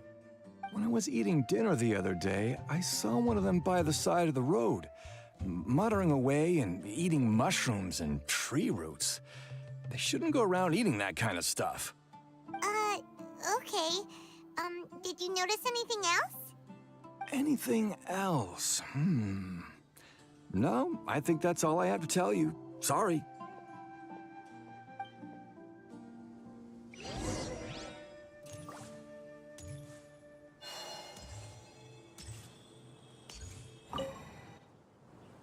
The scholars that have gone missing. Have you seen them? Those eyes. Those fierce eyes. You look like a real fighter. Don't change the subject. Right. You were asking about the the mad scholars. I think it's been a few days since I last saw them. I usually go to bed pretty early, so I'm not too familiar with what goes on at night. But honestly, I feel quite sympathetic towards them. Even though they act a little strange, they've helped me in the past. If it weren't for them, my house would have collapsed long ago. Do you also think Grandpa and the others are good people? Grandpa? Oh, hello there. It's little Isak. You mean that nice man who looks like your grandpa's long-lost twin, right? He was actually the one who protected my house. I saw it with my own eyes. He happened to be staying near my house that day and was doing something with his hands on the ground. It still feels pretty surreal now that I think back on it. Did someone teach them how to do that? Well, whatever the case, I'll always be thankful to him and whoever taught him to look out for others. I'm pretty sure that if I ever went mad, I wouldn't be able to do anything like that. Gotcha. Thank you.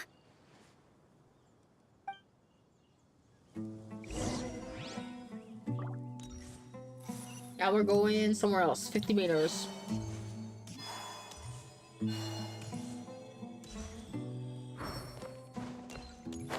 Honestly, when I started this desert thing, I thought it was originally part of Napland, I think.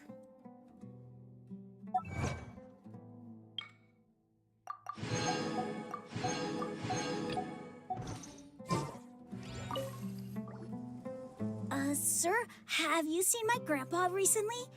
You know, the one who likes to sit and space out near the village entrance. Oh, well, if it isn't Isak. Oh, your grandpa, huh? It's been a while. The last time I saw him, he was spacing out by the road as usual. I went and asked him if he'd like any of the food I had prepared, despite my wife's protests. Like many people, she's really quite terrified of them. And speaking of my wife, she's still always complaining about how I don't make enough mora. That might explain why she's always mad at me. Oh, thank you. Thank you for taking care of him. It was nothing. You're looking for him, right? Did he go for a walk and get lost? Yeah. That's no good. Well, once you found him, come by my place again and I'll cook a little something for the both of you. I've known you since you were very young, so as far as I'm concerned, you're family. Please feel free to come by anytime. Wow, what a nice guy! Okay, thank you, sir. Huh? Don't say anything for now. Isak, stay here. Let's head over there. Stay quiet as you move. I'm never quiet though, I'm really loud. 3 Magi. Magi is like a desert genie.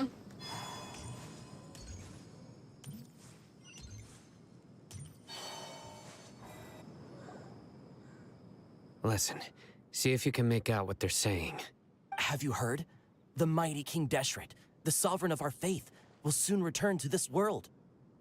Yes, of course I have. King Deshret is the one and only true ruler of this land. I've never believed in any other gods. Still, you say he's coming back, but it sure doesn't feel like life's about to change around here anytime soon. What's your proof? Haven't you noticed? The village has been getting more deranged scholars than ever. Delavar was saying that many people also went insane just before the fall of King Deshret's civilization in ancient times. We don't quite know why, but it seems like there's some sort of connection between insanity and King Deshret. Isn't it a sign of King Deshret's power that all the mad scholars have disappeared? If you ask me, they must have been chosen as the final sacrifice for King Deshret's resurrection. Huh. Now that you say it, that does make some sense. Does this mean our lives are finally going to take a turn for the better? Exactly. Those city folks will get what's coming to them. Now, repeat everything you've just said from the very beginning. Huh? Who are you? Where did you come from? My patience is running thin. You heard what I asked. Bro, Angie. Yeah, bro, this guy's something else. Just look at his eyes. One wrong move, and he's gonna flay us alive. Let's not get on his bad side, okay? I am no match for this guy. Oh, okay, good sir. What is it you would like to know? Tell me about King Deshret's resurrection. Well, I only know a few things from hearsay. I went for a drink the other day and heard others talking about a rumor that the madmen will disappear and that King Deshret will return to this land. I'm not making this up, I swear! Hey, go on, keep talking. It's true. It's all true, sir. We desert folk have had more than enough of those people at the academia. They keep sending us all their mad scholars and won't let us have a good life. Would you want to live like this if you were in our place? The radicals were even more thrilled than me when they heard the news. We're all praying for King Deshret's speedy return. Delavar also said that once King Deshret returns to our side, it's only a matter of time before we conquer the land on the other side of the wall. They're all willing to serve under King Deshret and fight for a share of the glory. Is that so? Seems like he still wants to know more. Keep talking. Got it. At first, I told myself it was just the drink talking, but then all the mad scholars vanished without a trace, just as the rumors said. Please don't beat me up just for mentioning these rumors. If I'm guilty, then everyone else around here is also guilty. I'm just saying what the others said. The people here really like King Deshret, but dislike the Dendro Archon. Where is this radical person you talked about? I haven't run into him over the past few days, so he probably hasn't been around the village. What about you, man? Have you seen him at all? No, not at all. We wouldn't dare lie to you. He's really not here right now. Sounds like you're not too close with the radicals. No, of course not. All we know are their names. I have many ways to stop you from talking. And many others to stop you from sending warning messages. So you'd best just stay home and hope I don't hear of you trying to contact anybody. Don't do anything until I've gotten to the bottom of this. Try something foolish, and even Candace won't be able to protect you. Yes, got it. We'll do just as you say. That scared Paimon half to death. Sino is pretty terrifying. He didn't try to reassure us at all. It's like he's used to hearing that. Oh, Paimon bet's I heard that. Sorry. It's part of being a Matra. The rumor we heard just now seems like a strong lead. But we need to check a few more places. Very well. Isaac! I'm here. Where's your grandpa's house? Well, I can take you there. Just follow me. Join the Eremites and embrace a wonderful new life. Now we're following the child. I wonder if I could do those, the little staff things. So I think they give really big rewards if you're able to do them. I didn't realize it was this kind of thing. I can't do that in time. Oh, I thought it was a monster challenge.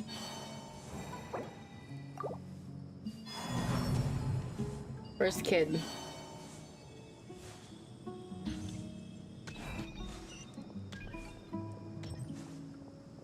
Grandpa? Oh, he likes to be alone. Sometimes he stares at the sky in a daze, and other times he just pokes at the ground with his fingers. Every now and then, he yells out at the top of his lungs, so a lot of people are really scared of him. But he's a good person, really. I know he is.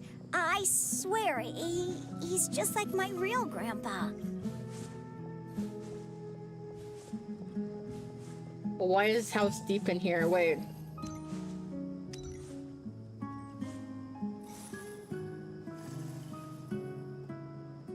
I see a thing, but I don't see where it is.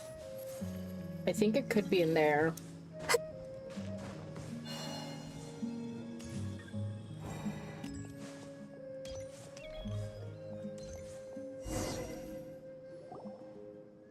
This is where Grandpa usually stays. There sure isn't much here.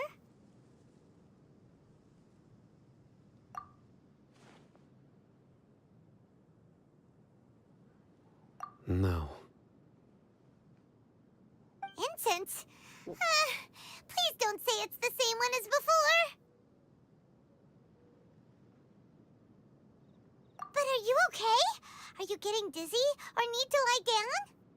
There's a scent that you can sense, but I can't. A certain traveler here once passed out from that smell. Thankfully, Tainari saved the day. And then he gave us a long lecture to explain all about how it worked. So, you know Tainari? Huh? You know him too? Are you two friends? Yes. Now that I concentrate, I can also make out the scent of incense. Wait, surely Tainari didn't lecture you too? No, no need. Did you first encounter this scent at Tainari's house? In the forest. Can I take a drink of my soda first?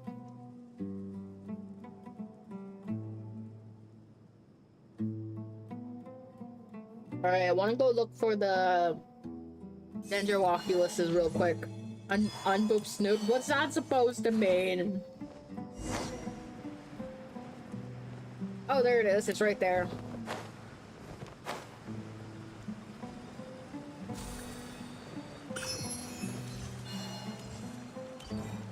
I have to get it back up there now.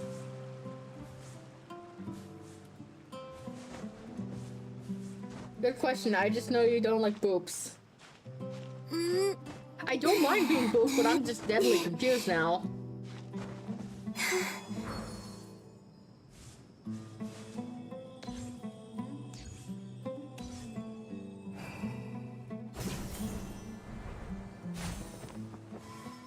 It said there was another one up here.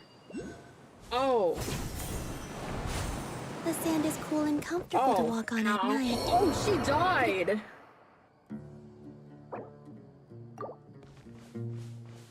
I didn't expect that to happen. I was just trying to get up there.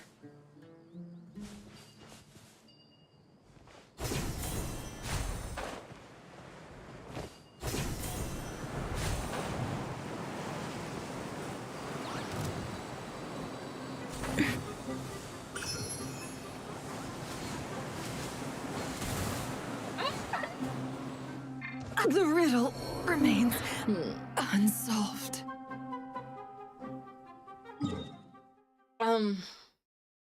Yeah, that was great. That was fantastic, actually. Holy shit, I just look outside because I was just gonna heal, and then I hear thunder, right? I look out my window and it's literally just a yellow ass sky outside. And I'm like, oh, that's nice. And now we gotta get back up over there. But yeah, the sky's yellow outside. I didn't realize when I checked the weather network it was gonna be legit about a yellow warning.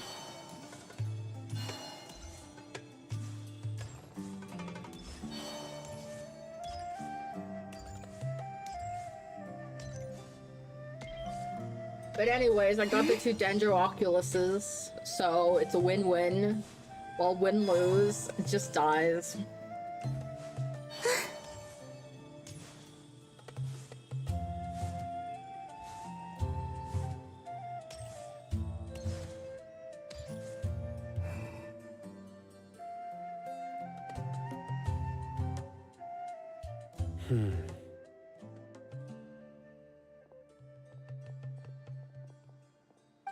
What are you looking for, Sino? Here it is. Take a look right here. Paimon doesn't see anything. Although the traces have been completely buried in the sand, there are footprints here. From the size and shape, they belong to an adult male. This pattern is a common one from this area. Local shoes. This was probably someone from the village. The scent is quite faint, but still extant. The footprints head in that direction. But who would come looking for Grandpa? Adult male, He doesn't have any me, friends. We'd have to ask whoever lured him away with the incense. Huh? So you can lure someone away with— Hey! What's wrong with liking good food? Everyone's got something they love in life. Exactly. Most scholars are fond of incense, since the smell supposedly helps them clear their minds and discover new knowledge. Even deep within the clutches of madness, they still yearn for their knowledge-seeking days, and will follow the scent whenever it presents itself. No, Grandpa. So, someone's taking advantage of their weakness? Huh. Are the rumors really true? Could the disappearance of all the mad scholars have something to do with the radicals? It's highly likely. Please, you have to save my Grandpa. Grandpa's never done anything wrong. Please help him. Sounds like we'd better help get him back. Don't you worry, Isak. We won't let whoever took him get away with it. Let's head to Aru Village and inform Candace and the others about what we learned here. After that, we'll set off to find the scholars.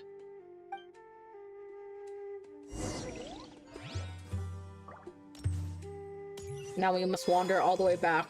Wait, can we just teleport over? We can.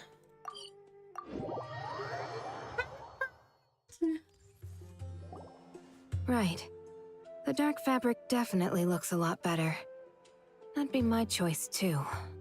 We're back, Candace! We've got a lot to tell you.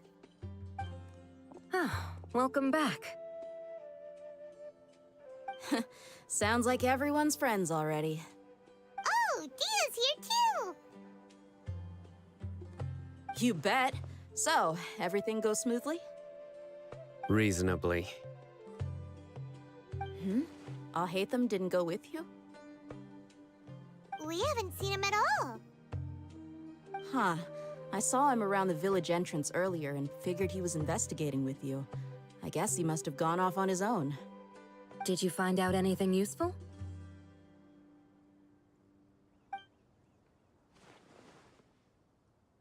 I see.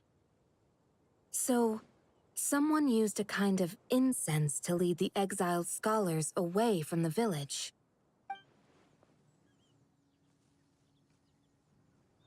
The resurrection of King Deshret? First I've heard of it. Far as I know, the kind of incense you just mentioned is only popular beyond the wall. Scholars are fond of it, but as you can see, there aren't many scholars still studying around these parts. No seller would be able to make a profit here. Not to mention, making incense is a labor-intensive process. You won't see anybody in the desert with the patience to make or sell something that requires that kind of effort. It seems someone from beyond the wall must have been supporting this. Makes sense. So what should we do then? Do we go back to the academia and search for leads there? If it was any other day, that would be your next logical step. But today, you've got me on your team, so you get an extra tip. Didn't you say that the villager got his news from the tavern? Well, I also like to drink at the tavern, so I know a thing or two about these radicals he mentioned. If Paimon remembers correctly, the leader of the radicals is some guy called Delavar. Ah, yeah. Delavar, the scar-riddled bandit, Engur, the wide-eyed butcher, and Jabari, the duck-tailed bearded crook. The whole lot of them are known around these parts.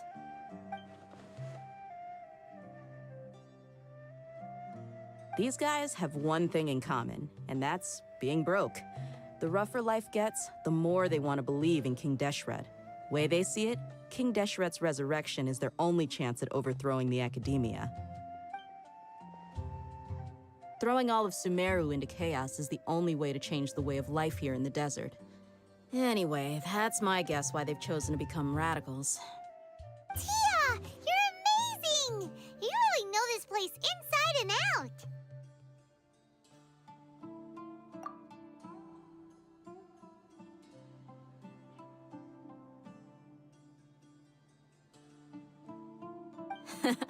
No merc can afford to slack off on gathering intelligence. Every more I've spent in the tavern has been a valuable investment. Let's head out. Now hold on, you're staying right here, Sino. Ooh, he's gained hold. Why? Aru Village is not a big place. Outsiders stand out here like a sore thumb. I'd bet word about you has already gotten out. The desert is unforgiving, so the way of life here is also a lot tougher than on the outside of the wall. You survive on making connections out here. Compared to you, mercs like me are just third-rate amateurs. I've got no actual fighting skills to speak of. But that also makes it a whole lot easier for me to gain the locals' trust. I need to go around and ask some questions, but it'll be difficult if you're with me. Fine. Good. Then we've got a plan. The Traveler and Paimon will go to Caravan Rebot with me, and we'll try our best to figure out where the Mad Scholars have been taken. Sino, you'll have to stay in the village and continue investigating on your own. All right, sounds like a plan.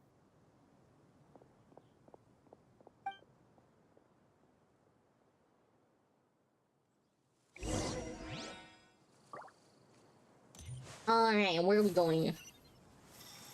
415 meters. Which is where? Am I blind? Oh, I am blind. Oh, we're just going back over there.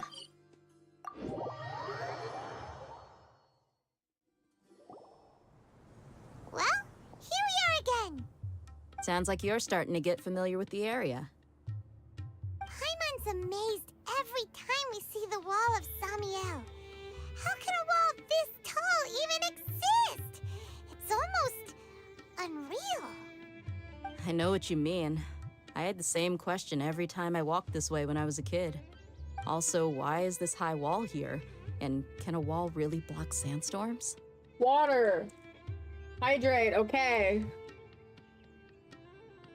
It was only after I grew up that I realized the wall of Samiel isn't just there to keep out the sandstorms. It serves a more important purpose, keeping out people like us. Sumeru is run by wise and mighty sages. To them, us desert dwellers are nothing but tools that can be used and discarded at their whim. We're cheap labor, like livestock, but easier to control. Nothing more. Even if a child from the desert got the chance to obtain an Akasha terminal, almost all their requests for knowledge would be denied. The academia believes we're underserving. Geniuses like Sataria are 1 in a million. The other children never get a single chance to try and rewrite their fate, even though the academia knows very well that we're humans, just as they are. That's terrible. I would tear down this wall with my own hands if I could.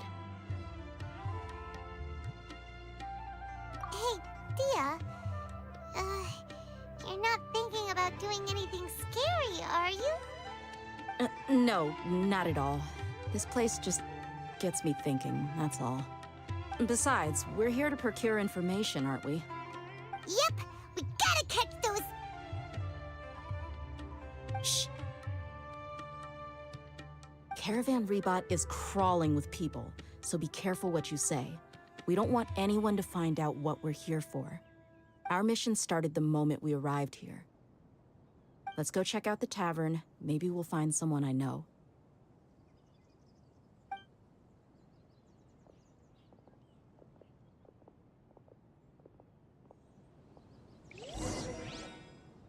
Waddle.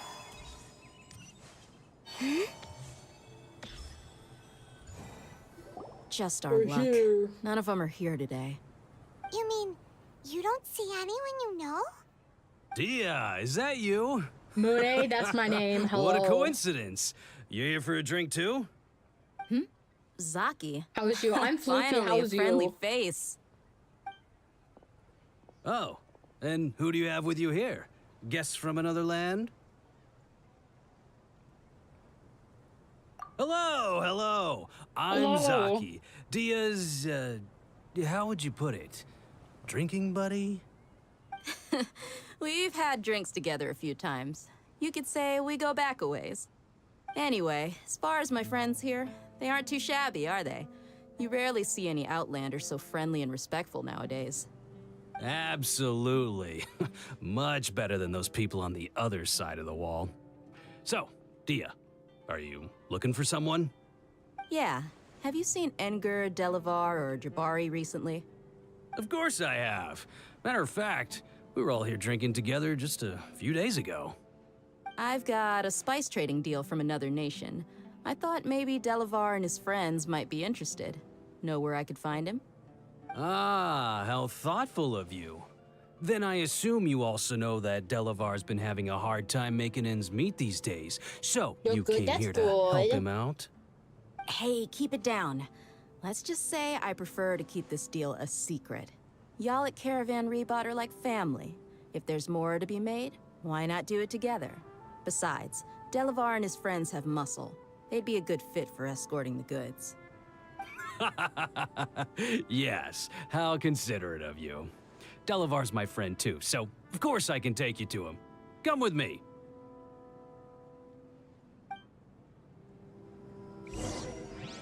Now we waddle. Over there. We gotta turn. There's a house in the way.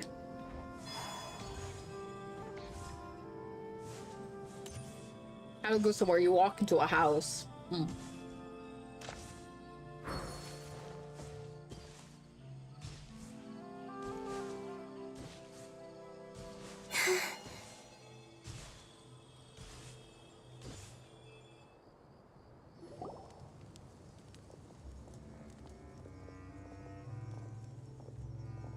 Are we there yet? I love entering strangers' houses to go somewhere same.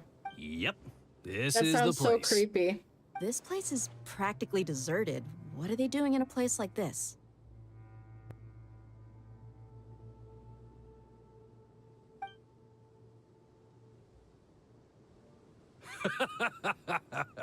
Why don't you take a guess? Go on, a wild stab in the dark. I usually spawn at the police station after barging. You're like lambs to Oh, the that's slaughter. hilarious.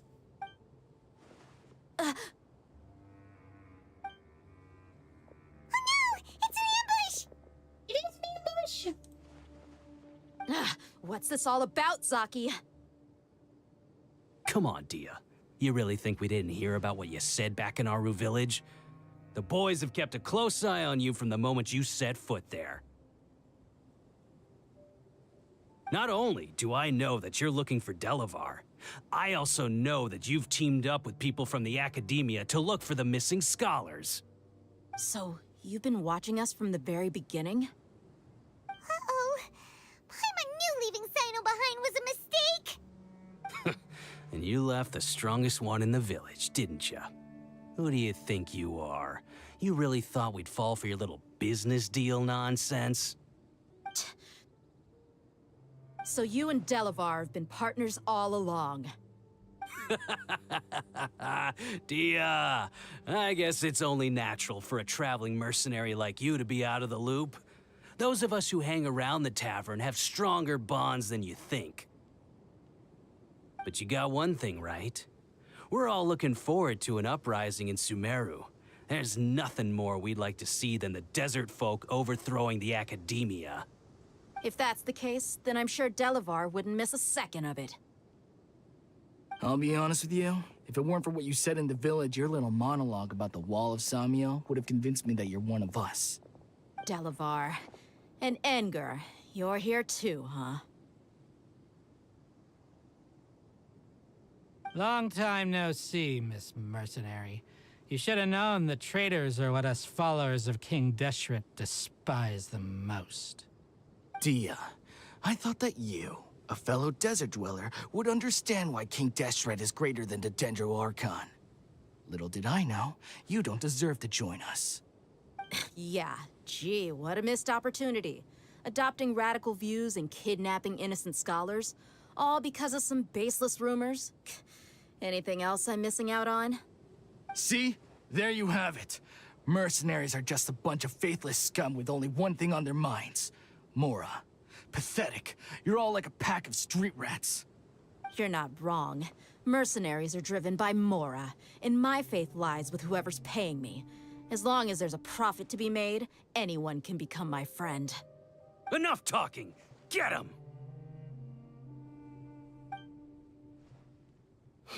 Just as I expected. Let's teach him a lesson, traveler. Oh, yay!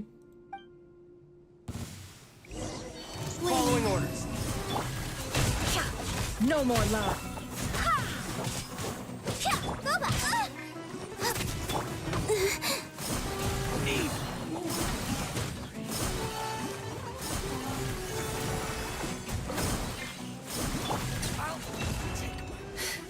Can't hide the truth. A moonlit night for all. The mystery unravels.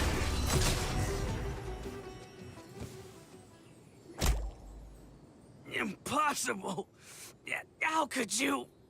So, what do you think about your meticulous network now, Zaki? How did you say it? It's only natural for a traveling mercenary like me to be out of the loop.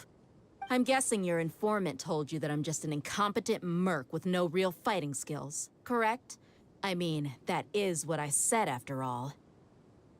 And of course, you would believe everything he reported. The only thing you know about me is that I'm a mercenary, but you've never seen me in action. Even though you heard we went to handle monsters together, you believed that Candace was the only one doing all the real fighting. That so-called Flame Main is just a fraud. She admitted it herself. She just uses her connections to gain the trust of others. That's what you thought, right? Ugh. You lied in the village because you figured that we'd have people watching you. And you were stupid enough to fall for it. I figured as much the first time we drank together. You all thought you were so smart. Pathetic. Okay, that should be all of them. Whoa! So you've been planning this since we were in Aru Village? No task can be done without All hail preparation. Dick Moonie. I just happened to Yes! notice a couple suspicious-looking people while you were out investigating. Oh, but instead of catching them right away, you let them report back. Those two who were snooping around were just a couple small fries. If we want to get the real catch, we have to be patient and give it some time.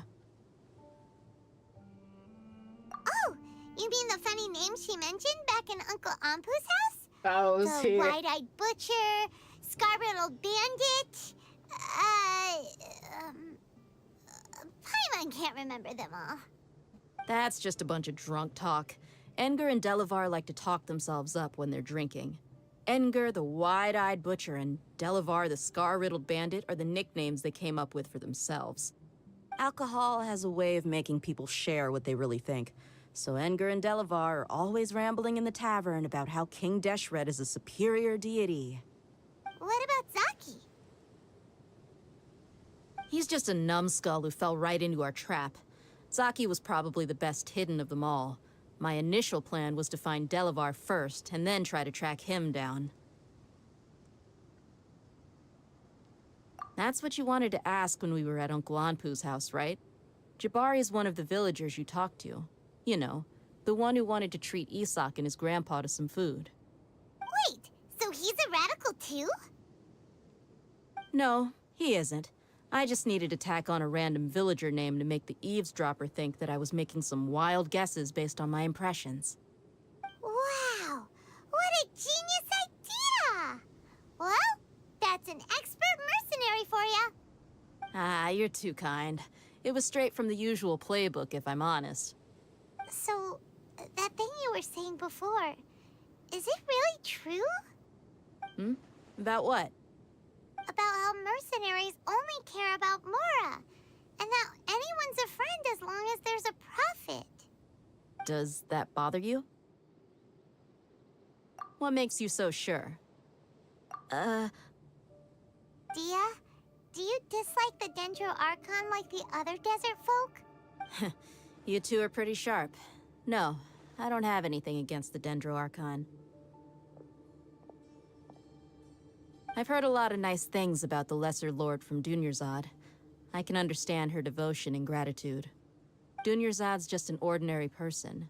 There's no way a god would be so involved in the lives of everyday people, unless they were truly compassionate. I've begun to realize that the sages are behind everything that's happened recently. The radicals' blind belief in King Deshret, making the Dendro Archon out to be an enemy. It's all the academia's trickery. But I see through it all. And unlike them, I can never be hostile towards anyone who's never done anything wrong.